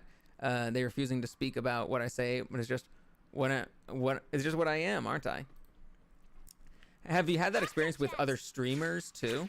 Like not just VTubers, but other streamers in general? Or has it only been VTubers? That is, I'm actually very curious about that, because the way you talk is just seems like you could say the same sort of stuff for any VTuber or for any streamer. Like you could go into a live streamer and do your death quotes and talk about whatever you talk about, and that feels very like, I think to my memory it's just been VTubers. That's weird. That's so interesting. I wonder what's wrong with those VTubers. I wonder what those VTubers deal is. Why are they being assholes? Those fucking idiots. Because the way you talk doesn't seem bad to me, and it seems like it might upset some people, it might not upset some people, but I would imagine that like regular streamers who aren't VTubers, that they would be in the same mix, you know? That like some of them would appreciate it, some of them might not get it. It's weird that it's only been VTubers. I wonder what's wrong with them. What's wrong with them? Probably just me. I mean, I don't really think so. If like the way you interacted with me hasn't been bad so far, unless maybe you accidentally did meaner things in some people's chats than others. Like I don't really know what's been going on, but it's very surprising that it's just VTubers, and that's kind of funny because then something must have been up with them. In which case that well, Energy Collector Mark 1 Sun Siphoning Silo.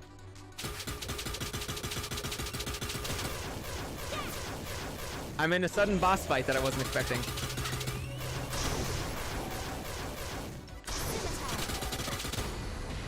Alright, well that was easy, I guess.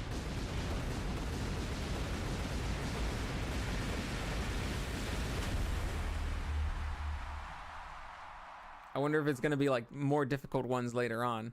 That was Mark 1. I wonder if... I did it! You did it! Now for that second energy collector. 3 to go. I wonder if it's gonna be Mark 2, 3, and 4, and they're gonna be increasing difficulty. So how do you feel about, since we're talking about VTubers, how do you feel about the models and the avatars and stuff? Do you like seeing people with, the anime models and the anime avatars and character models? I obviously have a very weird one, being a cup of noodles rather than an anime person. Because personally, I really enjoy the models. I really enjoy people being able to use avatars and stuff to stream. It's one of my favorite things, because it's like, oh, you can be any character you want. You can design any sort of thing. Even not just anime characters. You can be creatures and cup noodles and goblins and D&D characters, and I love that.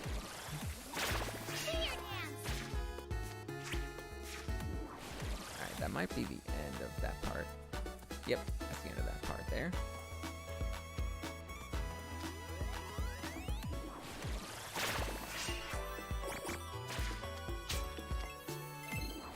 Sorry. Little guys, time for you to die. They seem good. I think sometimes they try and fit a personality for that type of avatar.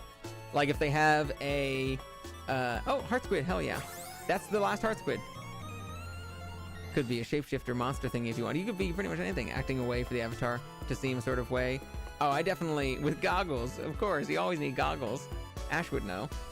So I definitely agree with this. Like some people will pick an avatar and kind of, fake an attitude to match the avatar, and that's part of the.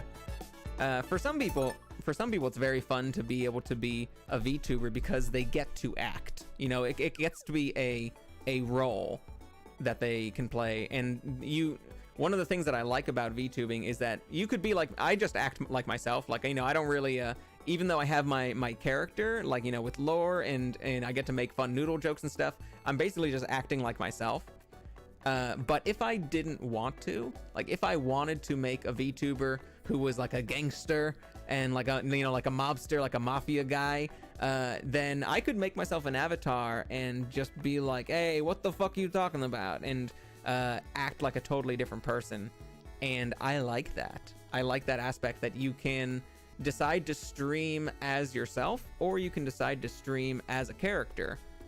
And that freedom is really nice. Also, I tend to just like acting, and I tend to just like role playing, so it's kind of fun to see other people.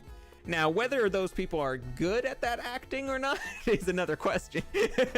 Like maybe if I want to be a mobster, a gangster, like, you know, mafia type, and I'm really bad at it, or if I'm really awkward at it, then it just comes across as kind of like, come on, this is just cheesy. You know, that's a different story. Like people being able to is different than people's skill in being able to. And sometimes it can certainly feel like, come on, you're trying to act that way, but you're just not pulling it off. And it's sometimes it's funny to see, sometimes it's annoying to see. I usually just don't pay it much mind. Mark II. All right, let's see what the boss fight is here. But I do love that people can try to.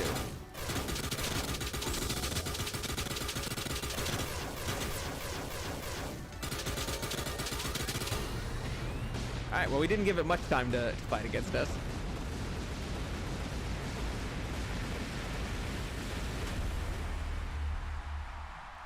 It definitely, it feels like there are two.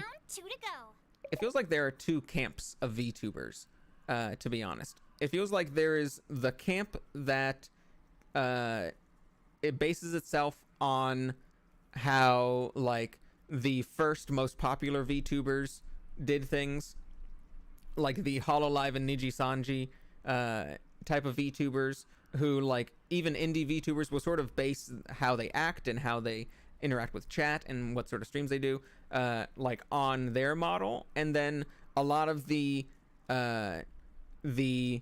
other side of VTubers, I guess we can count like VShojo in them as well, but VShojo just feels very similar to a lot of other Western streamers, so maybe they're sort of in between. They're the bridge between the two camps. The other camp is just basically act just like Western live streamers do, and they just use avatars rather than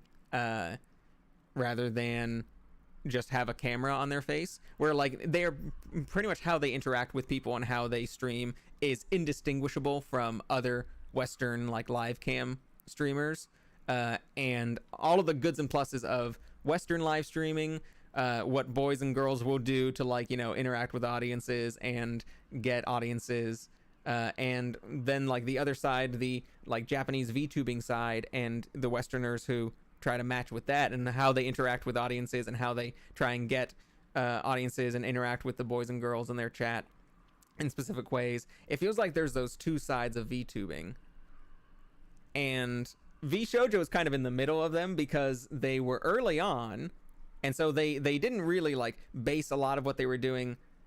Like they based some of what they were doing on, like, you know, Niji Sanji, Hololive type of like etiquette, but they are also just all started as Western streamers anyway, even before the blow up of VTubing. So they were already kind of ingrained in Western streaming culture. And so there's sort of this mix, this middle ground, that is very interesting, where they're kind of appeal to a lot of both camps. But there definitely feels like there's two camps. There's two like common etiquettes or two common behaviors of VTubing, whether you're going with more of the the way that Japanese VTubing developed, or more of the way that just Western streaming is in general. I will say, definitely, like, now that we've been talking about this for a little while, and I'll tell you what, Wagugus, you don't need to. You don't need to like VTubers. It's fine if you don't. Like, I'm not gonna say like, no, you definitely should. You gotta love VTubing. VTubing is great. Like, no, you can dislike VTubers if you want. Like, it doesn't bother me. I will say though that, like, it sucks that you have had some bad experiences with people timing you out and like kicking you from chats and stuff, because so far none of what you've said to me has seemed worthy of being kicked out or timed out. It seems like pretty harmless little observations or jokes or things.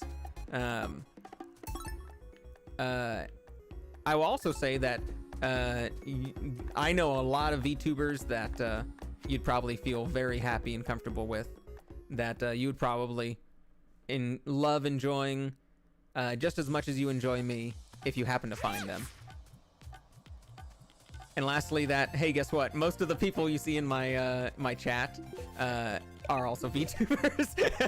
There's a lot of the people that you see in my chat who are here, like, you know, watching my streams. They're also VTubers, and they are beautiful, wonderful people who I think you would probably enjoy if you ended up checking any of them out. Some of the people that actually you don't watch the Twitch streams, and so that they're like most of the crowd ends up being fellow VTubers. Some of them come on over here, and some of them are like streamers who don't VTube. Like Space streams, but Space doesn't have a VTuber avatar. I don't know if Space ever wanted one.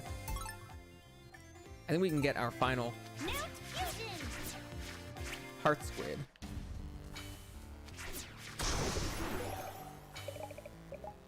Hold on one sec. I need to do the voice. This is the last time I'm gonna do the voice. Squidsmith at your service. I take adorable little heart squids and melt them down to make more health for you. Ready to forge some heart holders? Yes. Yay, I've killed the last of the heart squids.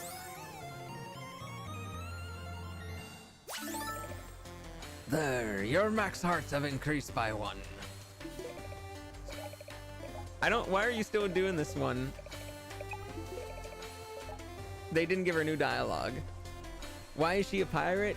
She's not a pirate. She's Scottish because she's a smith.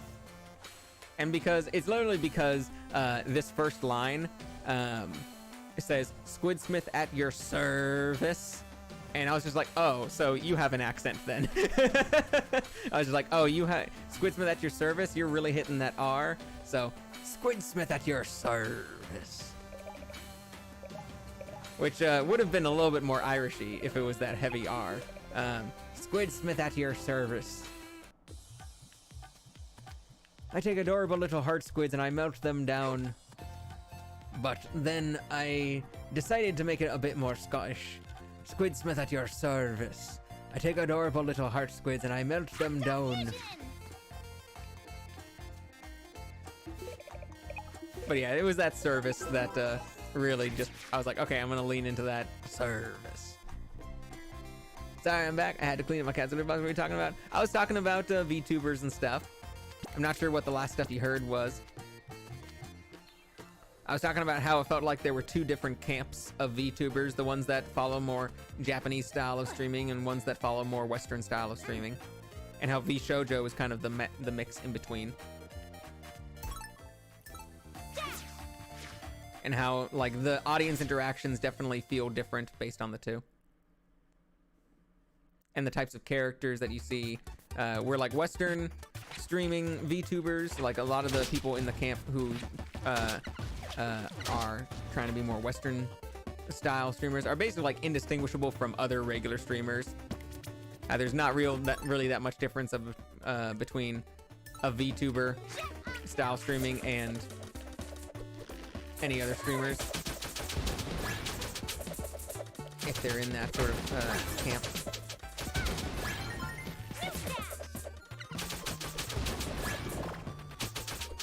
And also how I definitely am not going to tell you that you need to like other VTubers, because if you don't want to, that's you are allowed to care or not care about things at your pleasure, at your leisure.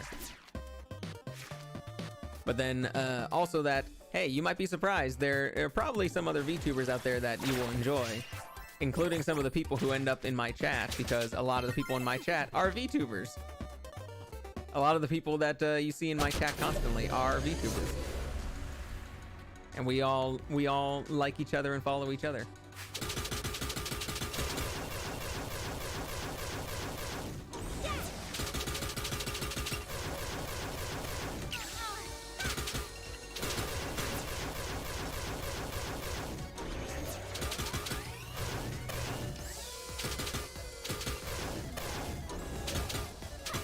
I'm giving this thing some extra chance to be cool.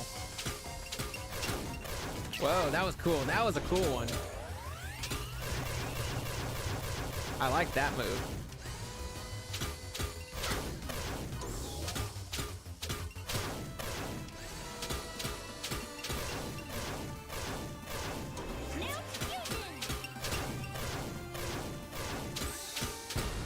There we go. What I usually did was to say something in English I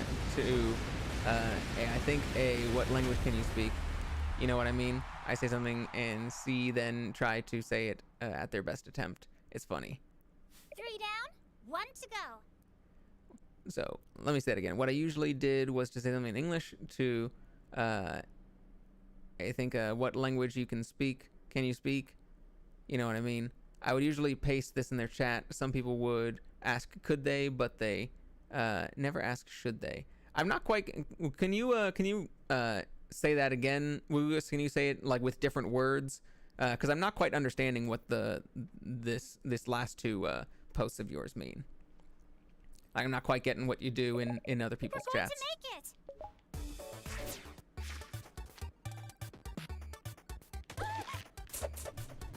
What languages can you speak?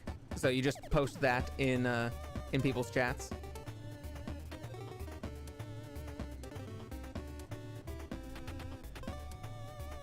And then post, like if they say like, oh, I speak.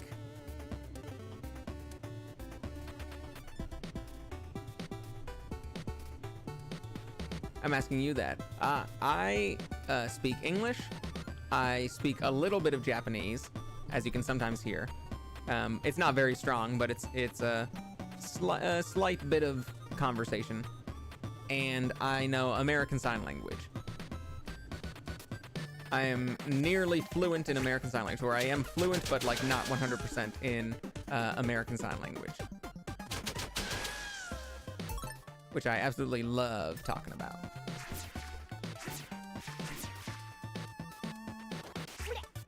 Blech.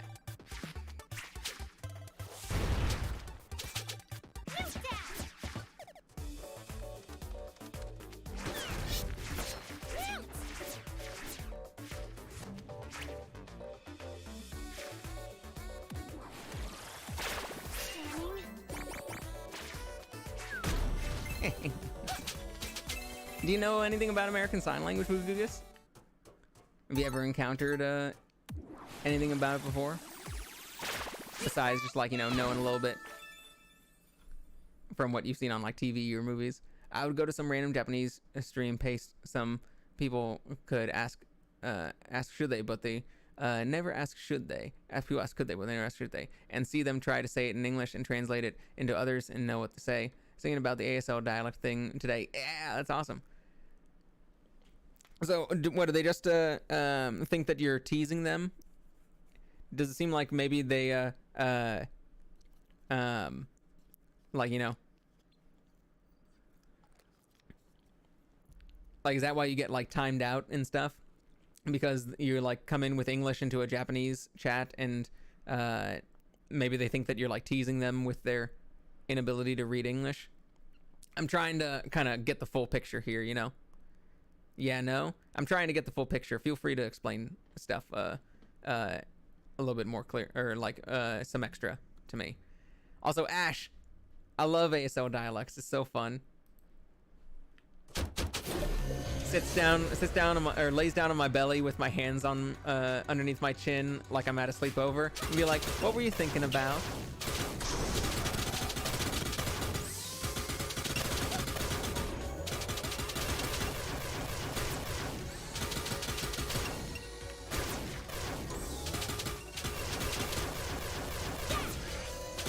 Now this one is much faster than the others. I like this.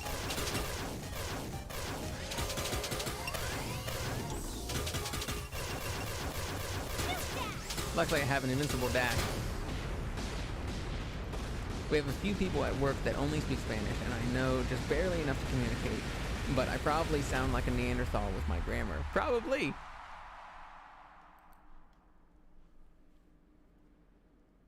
I did it!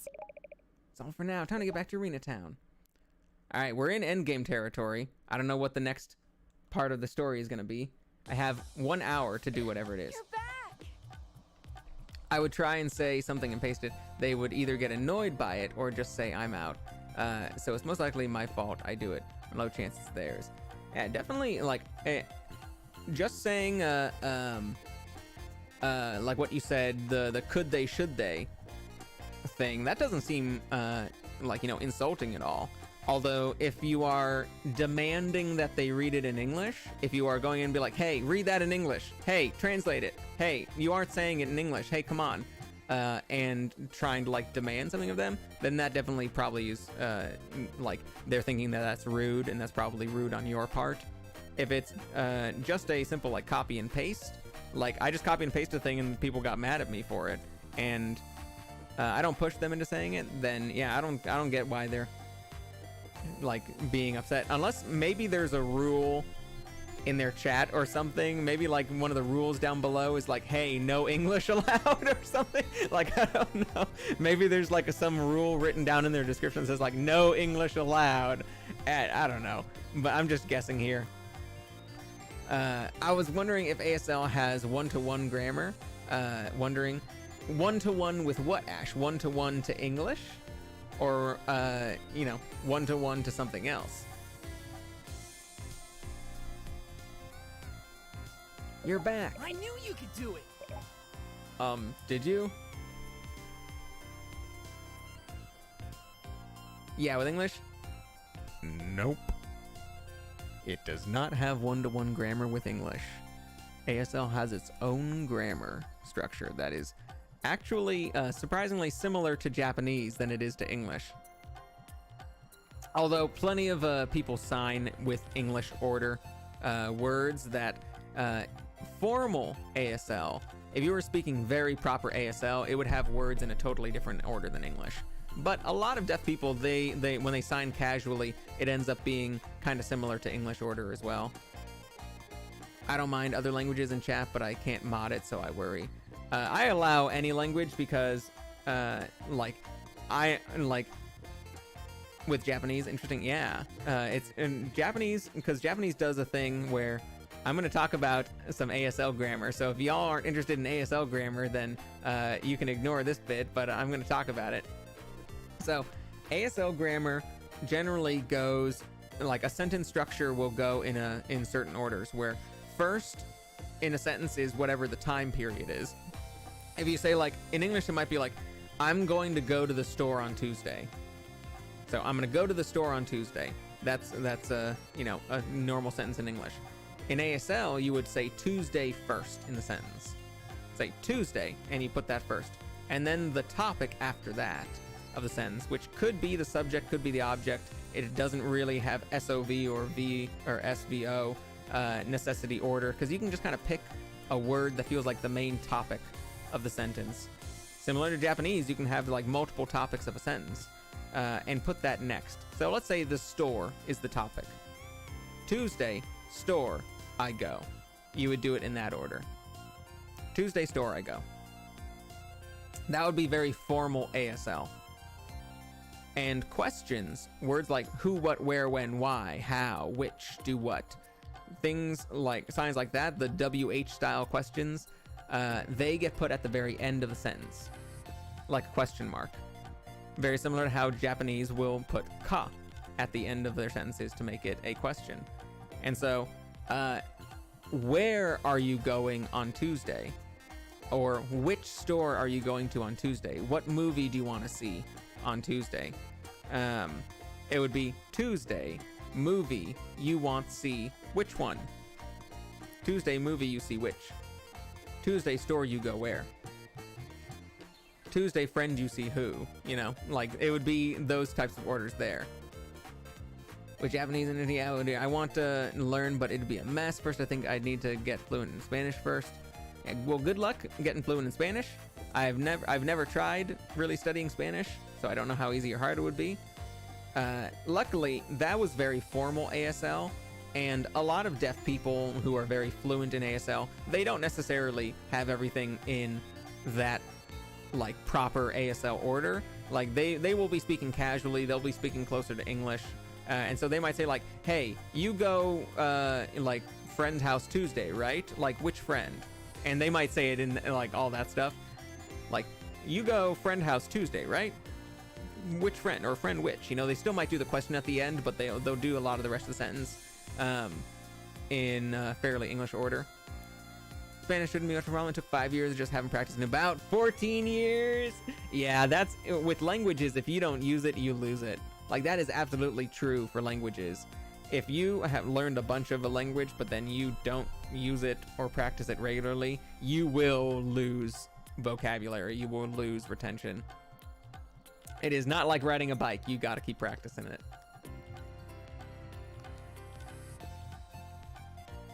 But yeah, I hope that it goes well, like relearning Spanish, because Spanish 5 years is pretty good. More than I thought, just looking back into it. That's good. It's very good. It's still somewhere in your brain.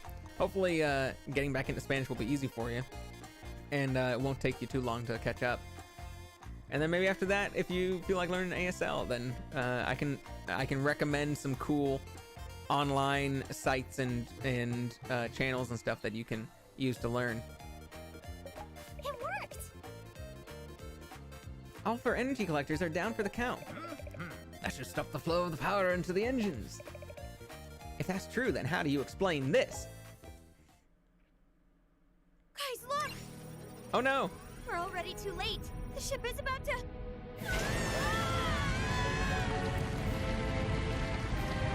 Oh no, we're too late. It worked! The power of the sirens belongs to me! She's charging up the weapon systems. She's gonna blow up the entire island! Uh-oh.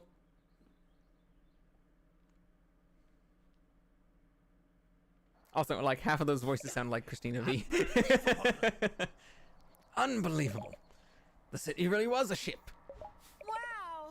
And not just any ship. An airship! An airship. Well, yeah, that's what I assumed. Huh? With risky boots at the helm. Look. Her cannon. It's aimed right... Look at her cannon. Wow. Look, her cannon's aimed right at the island. What do we do? We need a plan, and fast. There's only one thing we can do. And that's to get Shantae aboard that flying ship. I like her vocal pattern. The way she says everything kind of like this. Huh? Okay, show us what you can do. Boop. She made a platform. Wow, look at her. She summoned some sort of transport device. I understand. You guys aren't going to believe this, but she's the one who made the half-genies vanish during the festival. Huh? What? She has the ability to teleport things. So that's how they did it. Teleportation is a top-tier superpower. But why did they capture us in the first place? None of us were harmed, right? And why leave you behind? She doesn't know that. But she says she's been forced to use her powers for evil long enough. She wants to help us stop the sirens once and for all. This teleporter will send me right to their airship. Huh? You got that? All that from a few annoying screeches? Lobster Girl seems pretty okay. Hurry! Hurry! It's time for you to go and confront Risky Boots. You must do whatever it takes to destroy that airship before it can fire. I'm ready. I'm ready. Well, we're gonna save and we're gonna see if we have all the items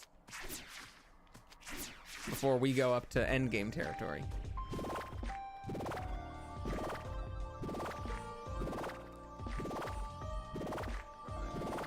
Nice. For me, I think it's something I can have a great opportunity that I can get so I can go into conversation with my family because they are all fluent speakers. I'm disappointed in myself that I can't. I was that way with my brothers and my mom all speak German, and that was one thing that I wanted to learn, but they couldn't in high school at all. Mostly I can't remember how to conjugate the oddball verbs. and my grammar is a train wreck. You mean like oh, as, amos, and un? And or is that ar? That's un. Right, those are the regular ones. With some verbs are different, like to know is ser and I know is say, rather than so. Just for example, you know is eras. Using your example there, that's how it is when it's not conjugated. Estar is the other big one, weird one. I know is soy, maybe I forget. Can't help you there. Is all Spanish to me. All right, let's see what we got. Game saved. Let's quit. And we're gonna go see what our percentage is.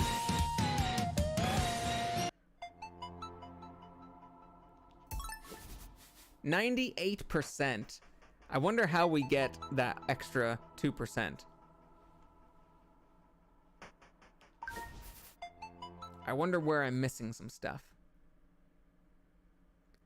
I feel like it's the last siren card. Because you see, I'm missing one siren card. Although maybe, I don't know, maybe we haven't had 7 sirens. There's been 1, 2, 3, 4, 5. Those are all the sirens that we've done. I don't have Spectre or these cards, but I believe Space said cards are not counted towards the 100%. So where is the extra? Where's like the extra 2% missing? Maybe just a single nuggie somewhere? There's gotta be someone who wants a card. Someone who wants an extra card somewhere. Darn, I can't talk to any of these guys.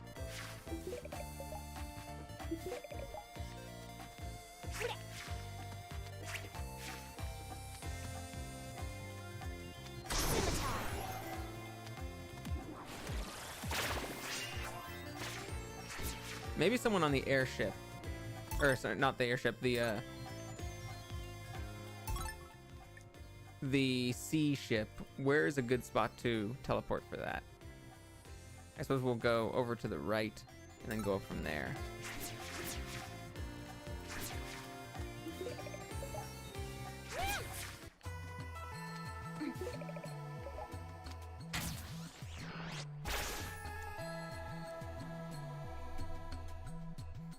No, so like I said, Rusty with the word have it's ar, er, ir. Yeah, words like that have 2 at the beginning, have tol at the beginning, and hey, I need to conjugate it, say the right ending. So using those, change it. Oh, that's right. You'll say is I know. Yo soy is I am. Yeah, those ones are common.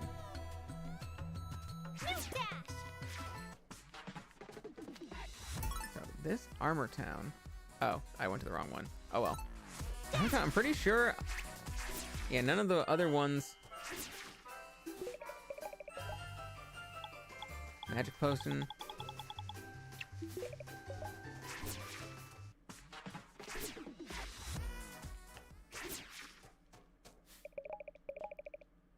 One of my bars went belly up, and as a result, there it is. I think this might be the last thing. 9 nuggets. Oh. Ultimate Siren card. Yes, it's a bit of a spoiler card, he says. Maybe we need to go to finish the last boss, and then that will be like the ultimate siren. And then we like come back here and do it 100%, like so that we don't get spoiled. So all right, let's save. Let's go back to then, and then we're gonna try for like 2 different endings.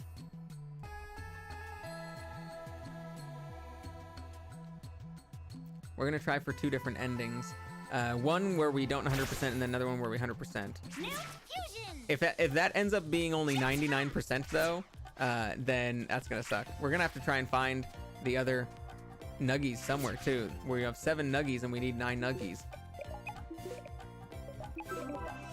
If the other 2 aren't on the airship, then I don't know where they are. I've tried checking everywhere, but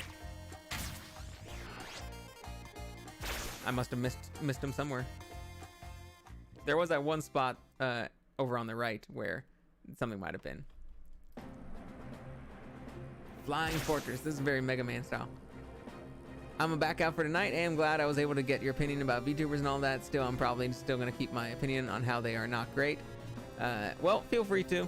And if you ever decide to check out other people, then I can definitely recommend some VTubers that I think you might like, including a bunch of the ones that like come in here into the chat.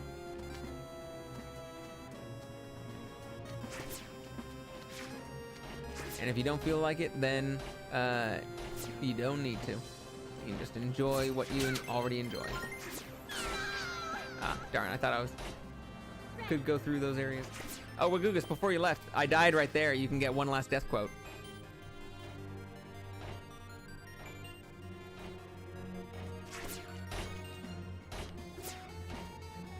It seems like this little area is filled with little platforming traps that you'd be able to get a lot of death quotes in for.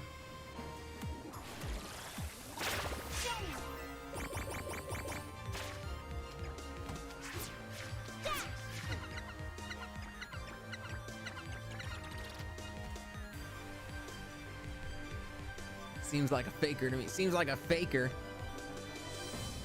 I'll never forget when my brother had to write "I'm a little hungry" on the board in Spanish class. Tengo un poco hambre. Literally, and said, I have a little hunger, and wrote "Tengo un poco hombre," which is I have a little man. My teacher just started, goes, "Thanks for sharing," and moved on. Ow.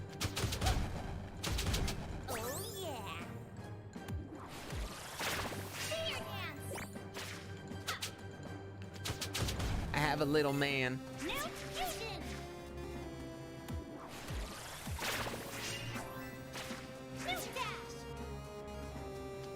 Alright, there's probably not going to be nuggies. That's another weird one. It seems like there's not going to be nuggies on this airship.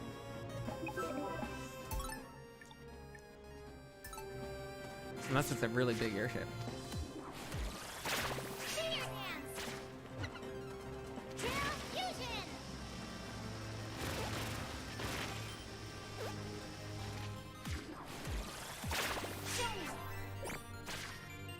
It's coming back to me. Yep, it's all coming back to you.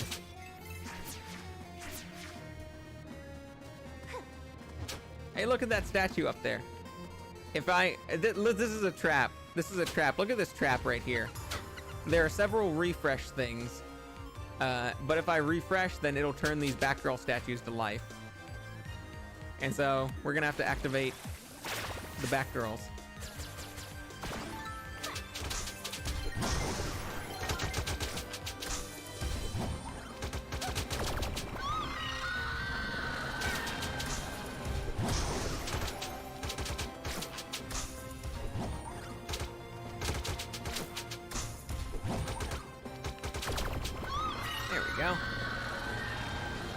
Batgirls. Yeah, they were Batgirls. They were like dominatrix style BDSM Batgirls.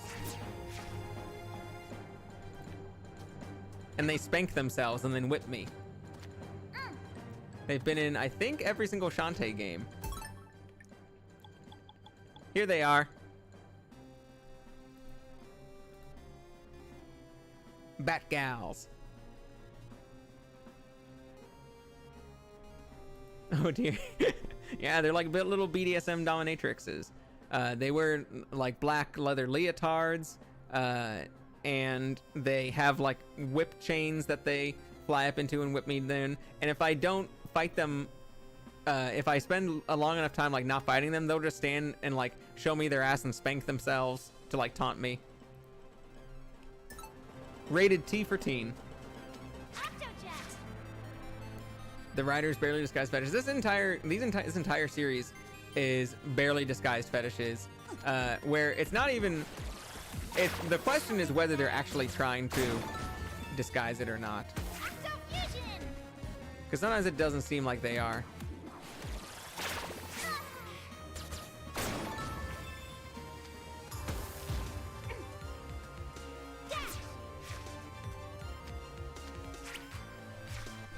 right, I'm gonna head out now. I think about what you said, Cup, and probably go more into it. Have a great rest of your day. Good night, sleep tight, and don't let the red mites bite. See you later, Wagugus. You have a good night. Whatever the results are, you're a beautiful person.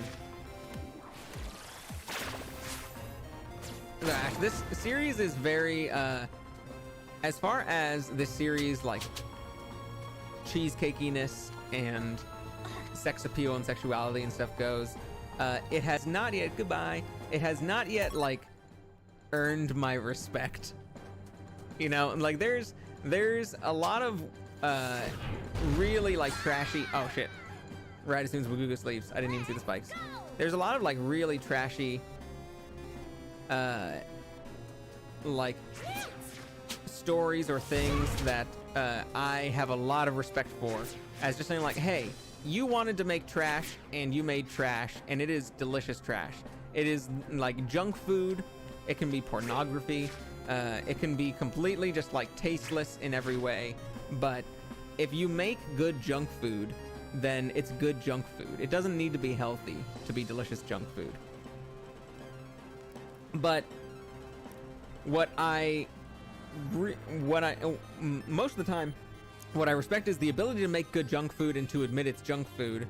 And if you either make bad junk food where like it's not even that tasty, or if you make junk food and pretend it's not junk food. If you make junk food and sell it for $30 and put it on a fancy plate and sell it in a fancy restaurant, say like, this is high quality stuff, and like, no, you made fucking a disgusting burger, my guy, and are trying to pass it off as really high quality food, then I don't really respect you. Like, I make fun of Sword Art Online a whole lot because it is very much like, at least the writing, the anime is high quality anime, but the writing on the writing side is absolutely junk food.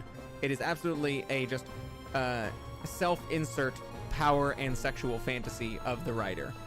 It is just a power fantasy where the writer gets to be the coolest, super awesome, smart, strong, does everything right boy, and everyone likes him, and he's the super best at everything instantly, and everyone loves him, and everyone is in love with him, and he gets to have all the girls be in love with him and have sex with the main heroine.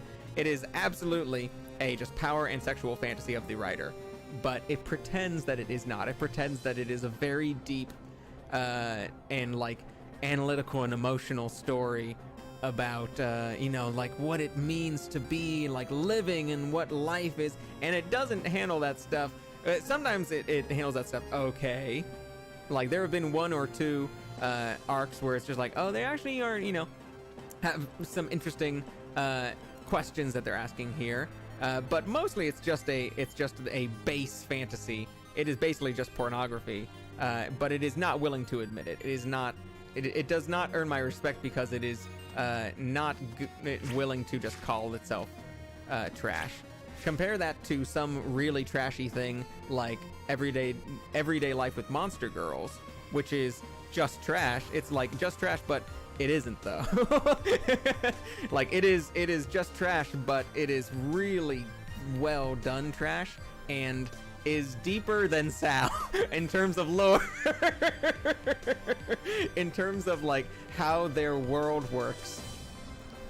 This writer has put in more effort into designing the mechanics and biologies and like cultures and little tidbits of fleshing out their world than like the writer of Sao has for its worlds.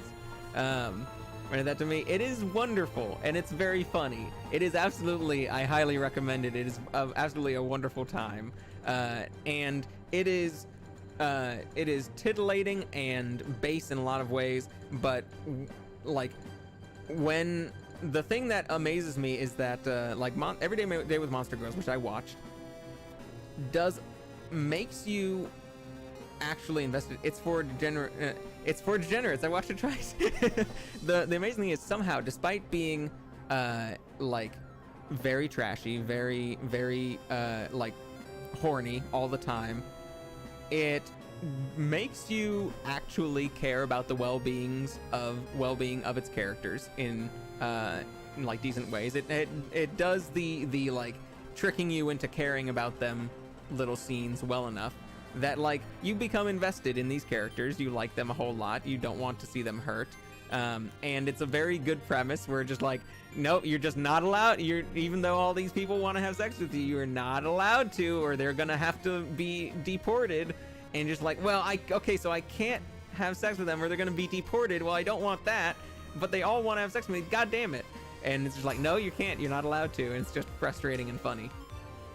And that is like, that junk food is better quality junk food and willing to sell it to you at the price of junk food compared to Sword Art Online, which is junk food but sells it to you at $30 of a plate and pretends it's not junk food. And we're like, well, I respect one of these junk foods much better.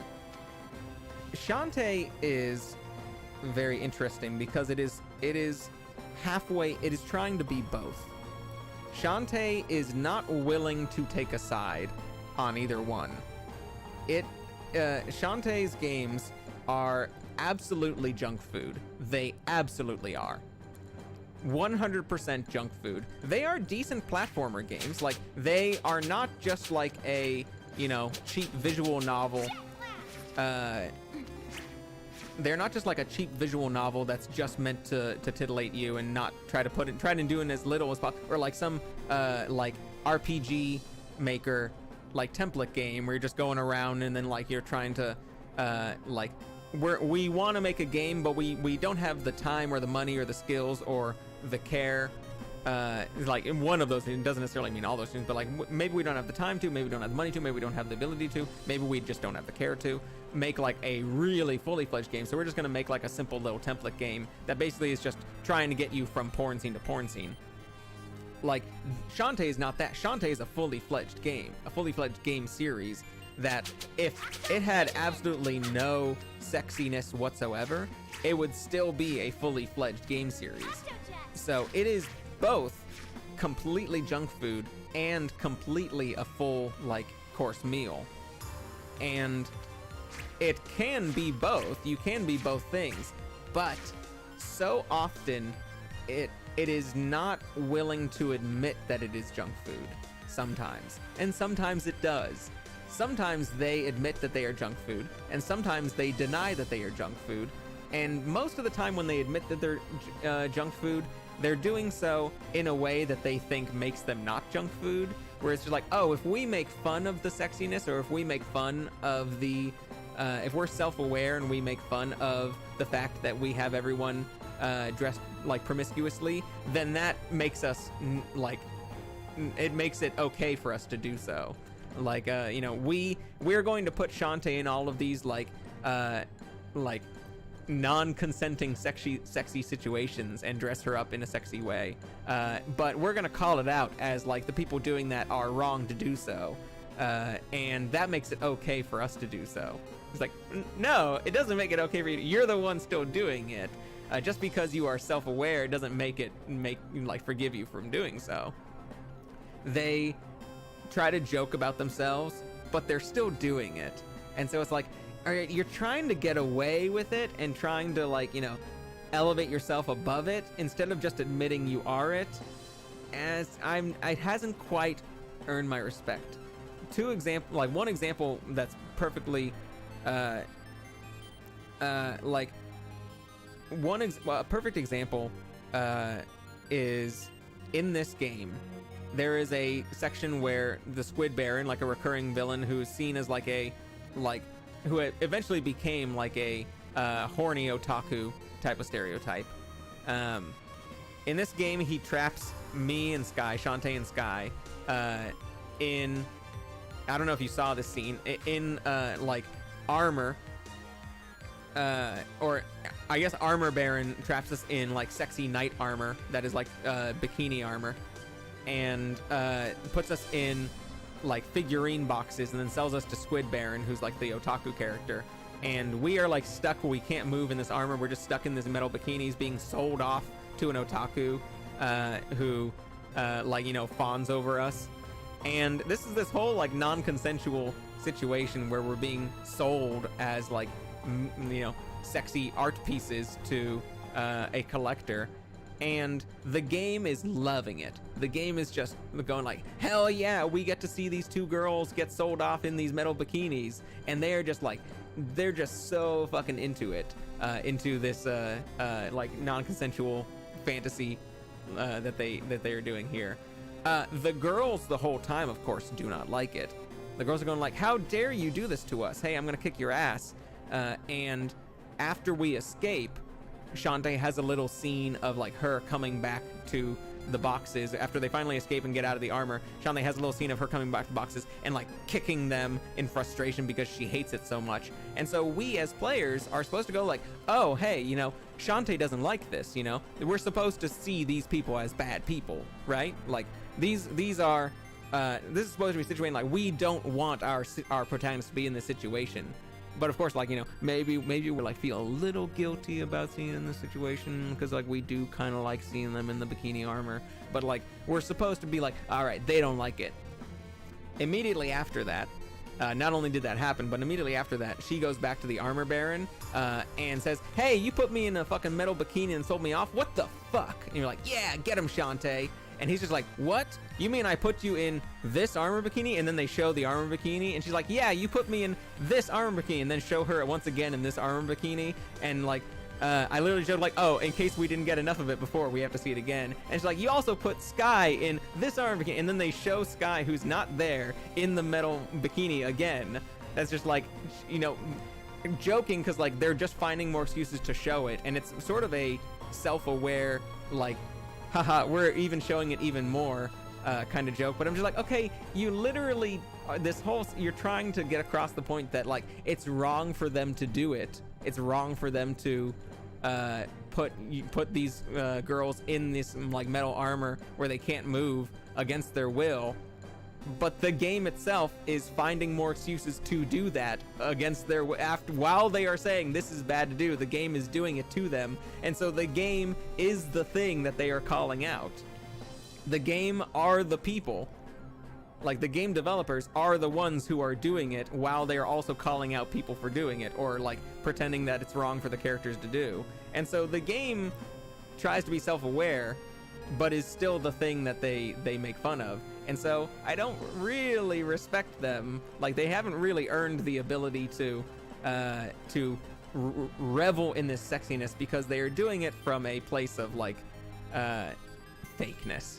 They're doing it from a place of fakeness. They are not willing to fully admit that they are just horny bastards, and they're not willing to use it for any. And the points that they try to make were like, it's wrong if people try to exploit women, falls really flat. And like any of the misogynistic characters in the game, like once or twice there'll be like a misogynistic character that they're supposed to get their comeuppances. Like all those the little times where they try to put in like little messages really falls flat. It sounds like Kill la Kill. Now here's the thing about Kill la Kill. I don't think that there's really anywhere in that thing that is supposed to actually be a message about, hey, these people are bad for objectifying women. Like, I think Kill la Kill is just about loving objectifying women. Like, I don't think it has it's trying to make a message about people are wrong for doing this. They're half naked because we're making a statement about objectification. Like, is that in the actual text, or is that just what people say about it? Or was that like one of the directors like said it about it? Like, I want to know kind of like where that idea comes from. If it was one of the creators said that, or like or if it was just fan interpretation of it. Fans say that mainly. Yeah, fans have the wrong idea. Fans are trying to make it highbrow, but no, this is Hiroyuki Imaishi. I don't know if the creators have actually. My guess is that maybe some of them, like if some of them have, then maybe some of them had the wrong idea. Because personally, my personal take on Kill la Kill, this is Hiroyuki Imaishi. He's the creator of Dead Leaves and Gurren Lagann and Kill la Kill, and he did Promare as well. He is a man who does not care about and has no subtlety. And he does not... He is a 14-year-old boy who was given... Dead Leaves... Yeah, it's the Dead Leaves guy. He is a 14-year-old immature boy who was given godlike animating and directing skills. That's who he is. He likes tits and explosions and robots and sex jokes. That is what he likes, and that's what he puts in every single one of his shows. And I don't think he really tries to make a statement about how any of those things are wrong. Can't believe I know what Dead Leaves is. I know like nothing about anime. maybe you were like me and had a friend just show you Dead Leaves when you were like first getting into anime and stuff.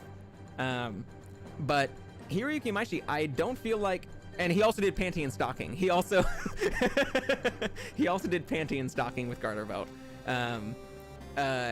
If like no one, if anyone tries to say that Panty and Stocking is about female empowerment and is not about objectifying people, then they need to fucking get their heads out of their asses. Because it is absolutely just like, we think this is funny if these loudmouth girls are having sexy guns and also stripping for us. Like, that's the whole point is, but it's a wonderful show. Like, it's okay to be horny. And Hiroyuki Imaishi is horny. He is just a horny guy who likes being horny and likes seeing fantasies that make him horny. And the thing is, his horny fantasies are good horny fantasies. Like, they are, well, I mean, not everyone likes all the stuff in Kill la Kill, because there's some non-consensual stuff in Kill la Kill. But there's a lot of non-consensual stuff in Kill la Kill, but like, he loves that.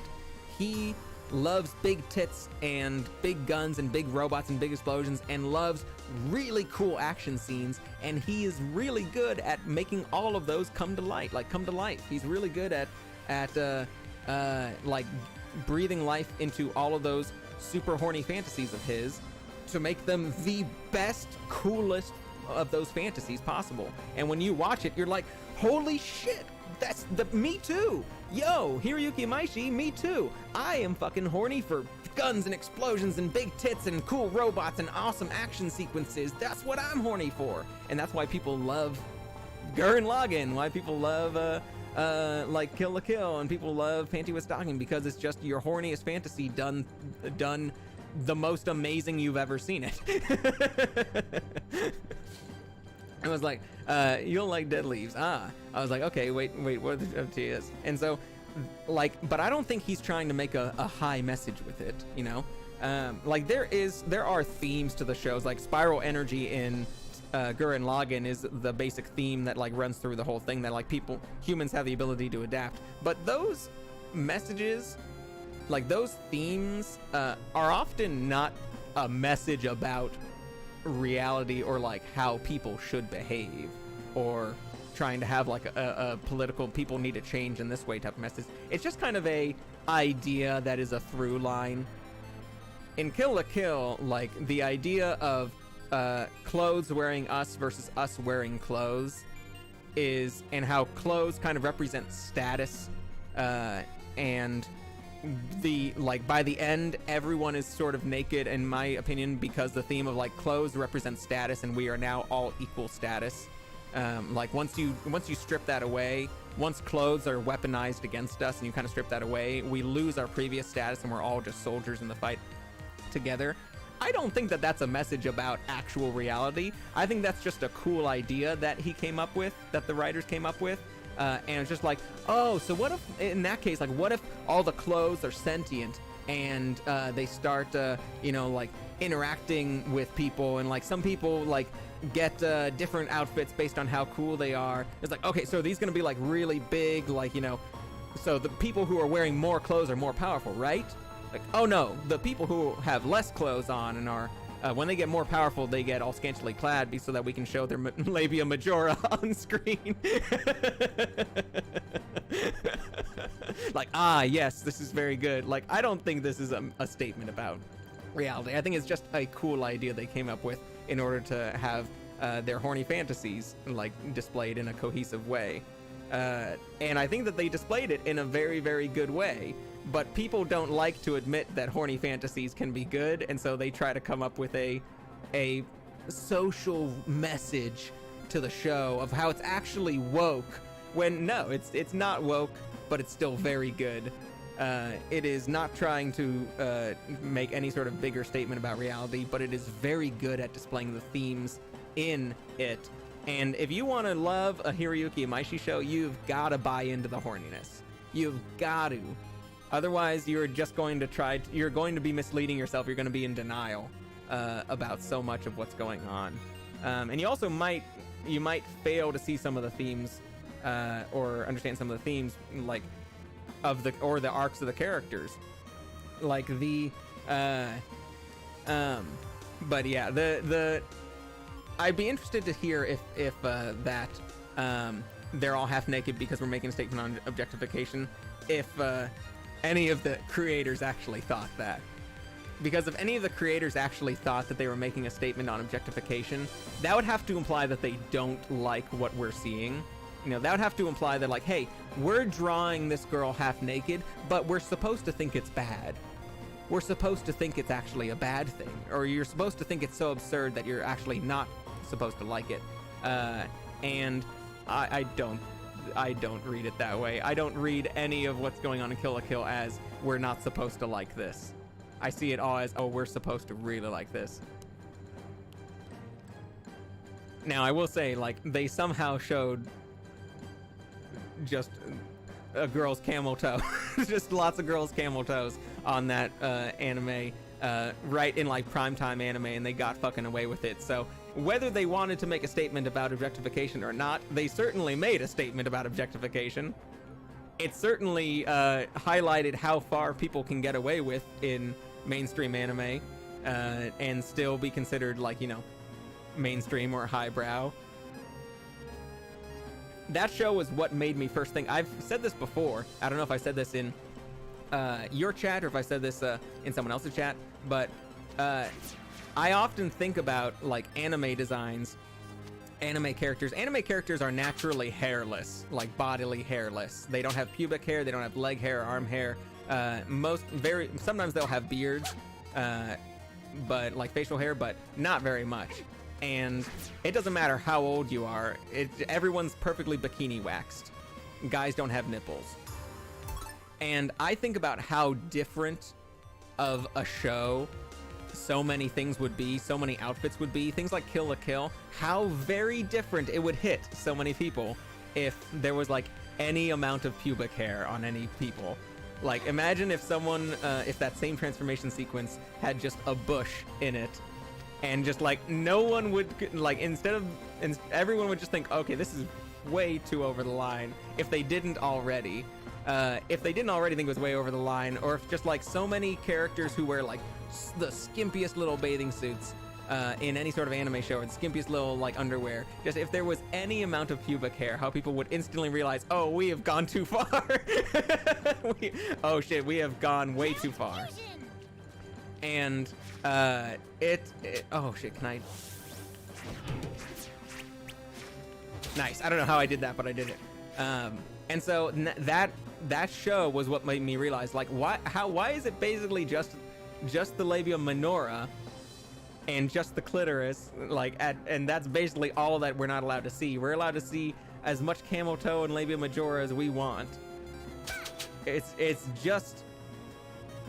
is just vagina hole we can't see, and that is it.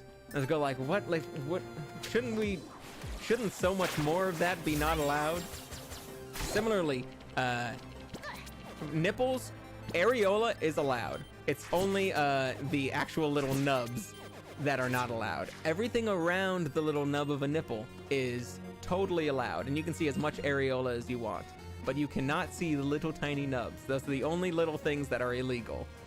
And they're not even always illegal. Like, you can show that in some anime and manga, and it still get it, like, rated T for teen sort of thing.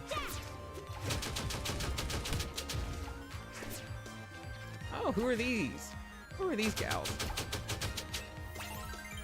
Siren Soldier monster card. Interesting. Where are you? Where's Siren Soldier? Here she is. Quake dance consumes less magic when used. Siren Soldier. What a cool gal. What a cool gal. Ow.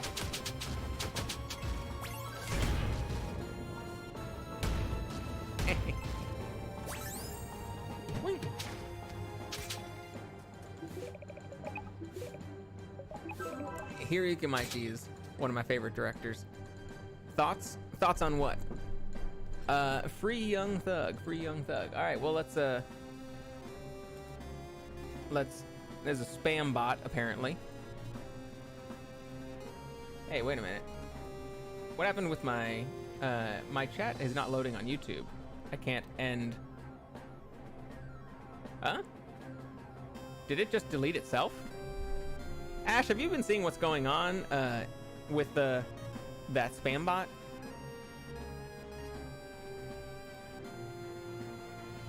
Hold on, I need to refresh this.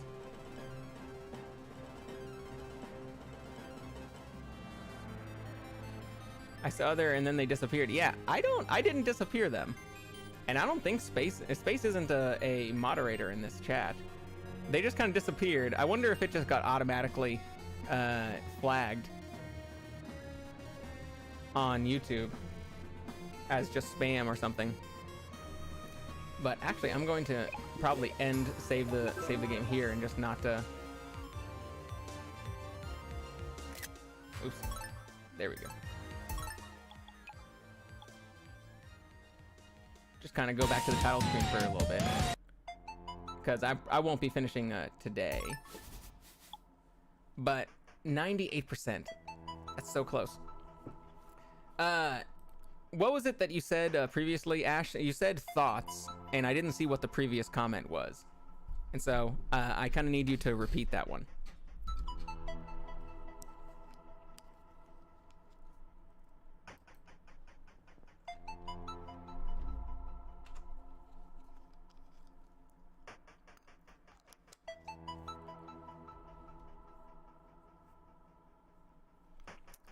And copy it. I'm on the lookout. I'm also looking at the noodle bowl, because sometimes if a word doesn't appear. Can't copy and paste? You should be able to. Unless it's a link. I might have, if it's a link, then maybe you can't.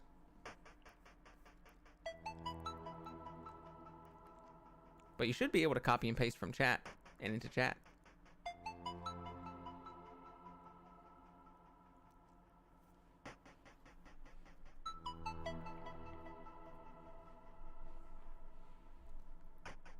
Let's turn off Elgato and turn on Happy Guitar.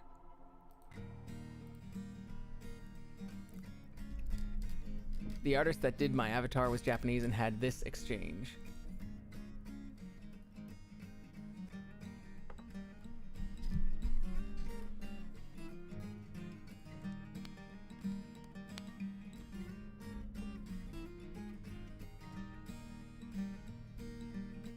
I'm waiting with bated breath.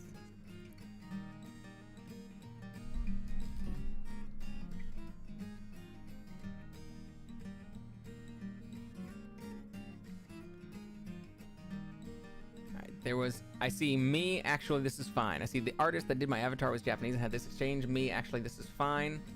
Let me see if I can go onto YouTube if there's something missing there, because I feel like it's cutting out some of the messages. Is it flagged because I said tits? Oh, it absolutely is. If you said that.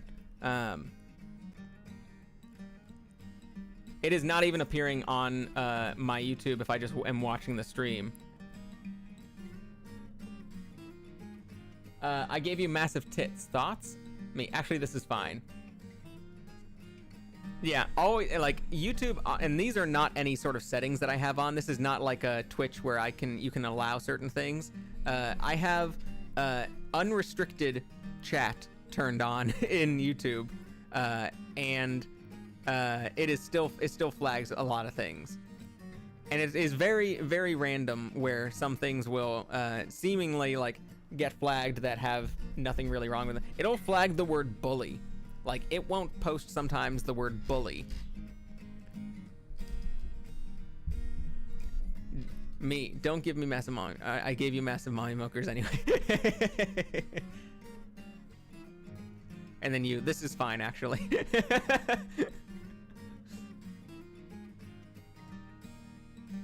Well, are you happy about them now? Or do you still wish that you had less massive milkers? What's the end result?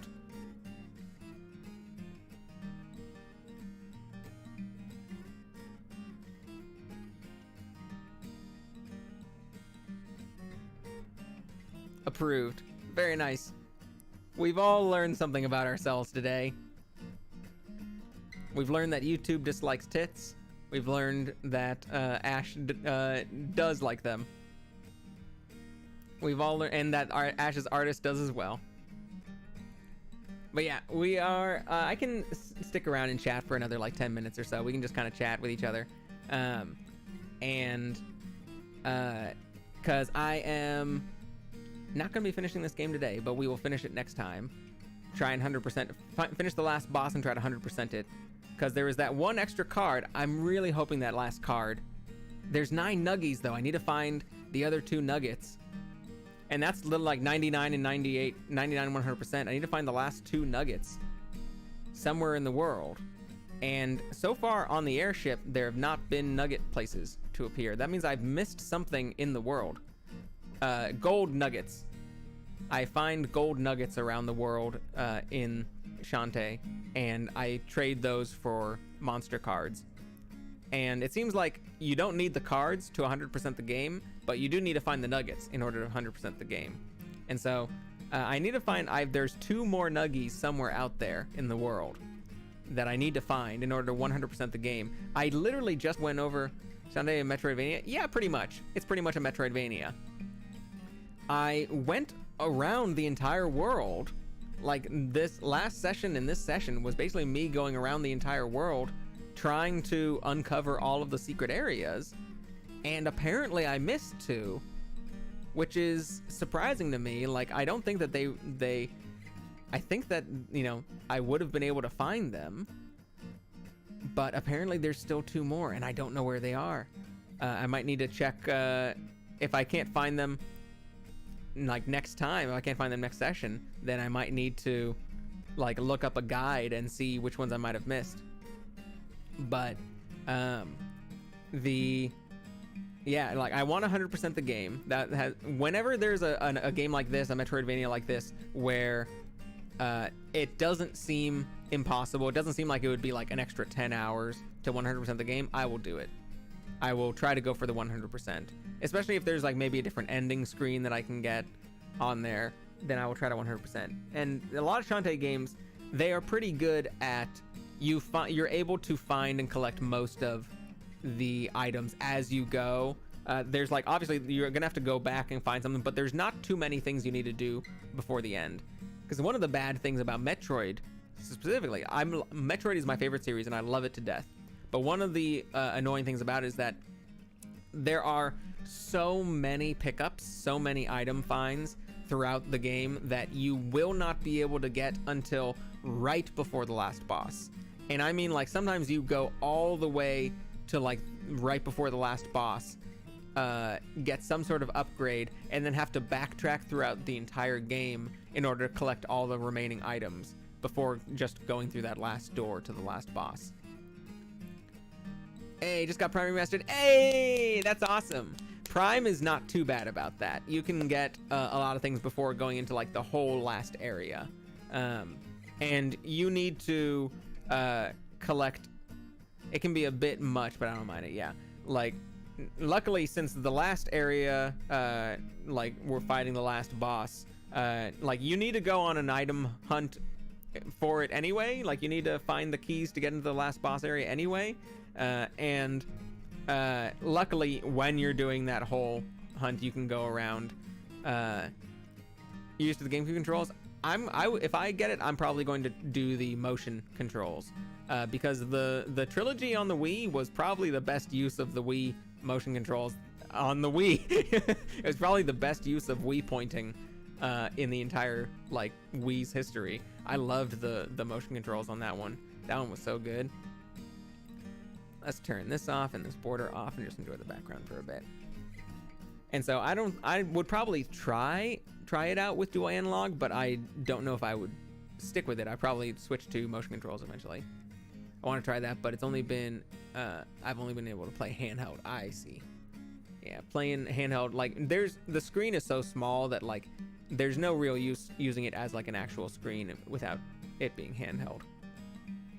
But yeah, I don't know yet if I'm going to get Metroid Prime Remastered. I know at some point I'm going to stream the entire Metroid franchise. I know at some point in the future I'm going to stream the entire Metroid franchise from not necessarily every game, but if there is a game and a remake, I will play one of the two. Like the very first Metroid game, I'm not going to play. I'm going to play the GBA Zero Mission version of the first game because that's just a better game. I'm not going to I don't care about showing the entire history of like games that have released. I just want people to see each one. I'm going to play other M2. Yeah, of course. It is a canon, no matter how much people don't want it to be. It is a canon part of the game, and has enough Metroid in it that I think I would be able to enjoy it, even if it like does a whole bunch with the story that people don't care about, and that even if it has first-person sections that I don't personally like. That is an example of first-person stuff on the Wii not exactly done great. Big sigh. I know, but I'm still gonna do it. I'm not gonna skip other M if I'm doing like literally every single Metroid game, because here's the thing. One of the things that whenever I am really interested in a franchise or in a series or in an artist or a director or something, I am just as curious about the worse things or the less liked things as I am about the liked things. Like, I do not just want a greatest hits. I want to know where they sucked too, you know? I want to see if I'm I want to see every Hitchcock movie, and there's like 100 of those or something. He was doing stuff for like 5 decades. I want to see like every Hitchcock movie. I want to see not only the hits, I want to see some of the garbage too, so that you get a real good idea of what the person's ups and downs were. For Metroid, like if I'm doing the entire series because I want to show off the entire series, I want people to see the hits and I want people to see the garbage as well. I want to show where the franchise was at its best and then show where it was not at its best so that people can really see the difference. I want to play it because a friend insists I do, but I'm not into the way they did Samus in that one. Like, she won't use her powers because some guy told her not to even when she's in danger. I think the gameplay looks neat. Honestly, like, yes, that sucks and is silly. And the game tries to justify it with her having a great amount of respect for him. He was her. Hello, am I back? Stream disconnected there for a second. I saw the notice. And it's a little jank, but at least it tried something new. I know they tried to justify it with she respects him a great deal. He was her commanding officer. She's going to respect him even though she's not under his command anymore. But really it was just kind of trying to use that as a gameplay excuse, you know? Like every Metroid game, you get depowered at the beginning of the game. Like that's the point of like every Metroid game. Even like you have to get depowered so that you can have the Metroid game. You have to like lose all of your abilities so that you have to refine them again, which is always kind of silly if you try to make sense of it. It's like, you know, Samus can get hit 1,000,000 times, but whatever, like one at the beginning of Metroid Prime, like she gets a little explosion and all of her things gets deactivated, and like, oh, she can take 1,000,000 other hits, but like this one little explosion completely deactivates her and she has to get other powers. I kind of like the Metroid Prime 2 version of it. The Metroid Prime 2 version of it is probably the best one because she gets like jumped on, like piled on by a bunch of Ing monsters, and they all steal her objects, and like they literally like rip her objects off, her items off of her spaceship, her spacesuit, and like her power suit and like just run away with them, and she's left there with like, you know, her basic power suit, and then she goes and fights those Ing to get the items back, and they are like have been powered up by those items. I think that's a pretty cool way of doing it. I actually, number 2 is probably my least favorite of the Prime trilogy, but I liked that aspect of it. It was a very good way of doing that in lore, while also not really needing lore for it. Whereas like Other M like wanted this lore. Other M thought like, hey, why don't we combine the two? That would be a really simple way of combining the two. We want to have this game be about the relationship between Samus and Adam. Like, this whole game is supposed to be about Samus's backstory and her as a soldier and her having this commanding officer to kind of like fill in this area of her backstory and her personality. And they were like, what if we have, this seems like the perfect opportunity for us to use that as an excuse for the gameplay mechanic as well. We can have a marriage of gameplay and story. The unfortunate thing is that people really didn't like that marriage. People didn't really like that being the justification for the gameplay mechanic. They would have preferred the nonsensical, she takes a little hit and like everything gets broken. Like, they would have preferred if at the beginning of the game Samus got exploded something good, and then her suit gets deactivated, and she joins up with like a like, you know, Adam's crew, and says, hey, I can help you out, but a bunch of my items have been deactivated. And then Adam goes, okay, well, maybe you can try and find them in throughout the ship. If you find more items, then new places will become available to you, you know, because you'll be able to access them better.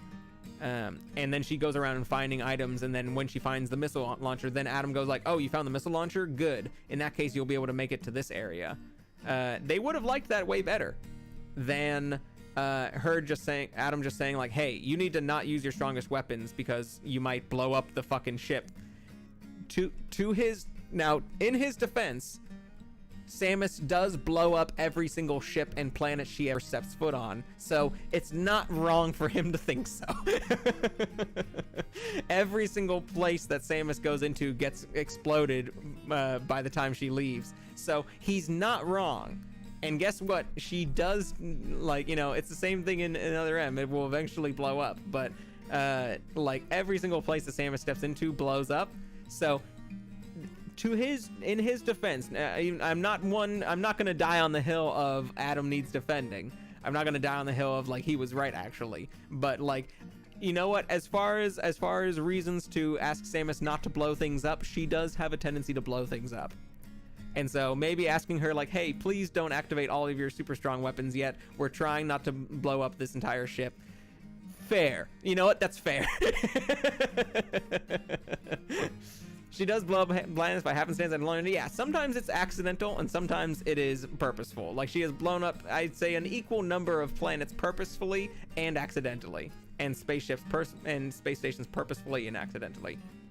But people really didn't like that. They didn't really like have quote unquote having these abilities but not being allowed to use them. I have a feeling people would have hated that even if it didn't have the like kind of patronizing aspect to it. Like, even if it wasn't like a commanding officer guy telling this otherwise independent woman, hey, you're not allowed to do this. If it was just anyone else, if it was another woman who was telling her, hey, you're not allowed to do this, people would have hated it just as much. Well, maybe not just as much, but people also would have hated it because people don't like the idea of having abilities and not being allowed to use them. They don't like the idea of not being allowed to do something. People hate that idea. You're not allowed to do this. I'm gonna say no. Not having the ability to do this, people are fine with. Not being allowed to do it because someone said no, people makes their skin fucking crawl. They fucking hate that. And for that to be done by a like kind of patronizing male figurehead to this otherwise strong female character, also kind of, it was just the nail in the coffin. Like the straw that broke the extra like 6,000 straws that broke the camel's back. That very understandable not to like that part. But I feel like it was the misguided attempt by the developers to try and marry the gameplay and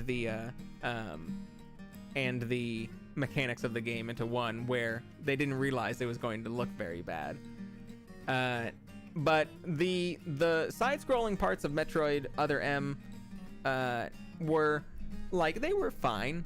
Like, you know, they weren't the best side-scrolling parts, like, you know, of the series, but or like first-person parts or like over-the-shoulder parts of the series, but they weren't bad. Whenever you needed to switch to first-person though, that was like not being able to move when you search in first person sucks, and you fire in first person sucks. Needing to do a little pixel hunt and search for the exact little pixel to go around fucking sucked, because it was impossible sometimes to tell where you're supposed to do. The last boss fight was kind of anticlimactic because of that too. But like, besides the first person stuff and the story stuff, like the majority of the game, the thing that you're spending 90% of the game doing is just the normal Metroid exploration things. Not normal, but the Metroid exploration things, and they were fine. It wasn't the best, but it also didn't suck. Have you played Dread yet? Yes, and I love Dread. It does not feel very similar to a lot of other Metroid games. It feels like a different series almost than Metroid, but it is still a very good game and a very difficult game for its boss fights, and I like both of those things. I liked it a whole lot. As you sequence break, if you get into sequence breaking Metroid Dread, it feels more like a Metroid game.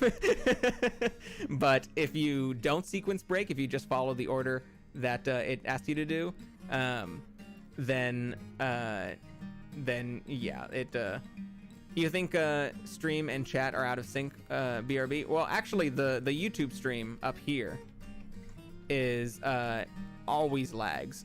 On Streamlabs has a known problem of lagging on YouTube, and they don't lag on Twitch. Doing great on an emulator with a 360 console, 360 controller was janky as fuck. Doing that, I think stream and chat. Yeah, Streamlabs, which I use, has a known problem with delay and lag for YouTube. And so this chat up here in the bowl will like not upload, and then we'll upload a bunch of things at once. But luckily on YouTube itself, like all of the comments usually appear. Sometimes there is a random one that does not appear, like your 360 controller one did not appear on YouTube feed, on either my YouTube or on the channel YouTube. It just, like, you might see it yourself, but I do not see it anywhere, and I needed to read it in the noodle chat. And so that I don't think is related to Streamlabs. That I think is just related to YouTube being weird, and honestly don't know why some people's messages just don't appear sometimes. Especially since that one, it had nothing to do with language or slurs or lewd words or anything. That one just didn't appear for some reason. And even the doing that did. But yeah, I really like Dread. It's very fun. I like how it does its story. Like Mercury Steam doing its story in its cutscenes and still keeping Samus silent protagonist style, while allowing other characters to talk. I like that for Metroid. That's very nice. I like Samus as a silent protagonist. And I would be perfectly happy with them doing more Metroid games. The fact she speaks, yeah, she does speak, and it's only in Chozo is cool. That was very cool. I got hyped when that happened. And like that was a cool little moment.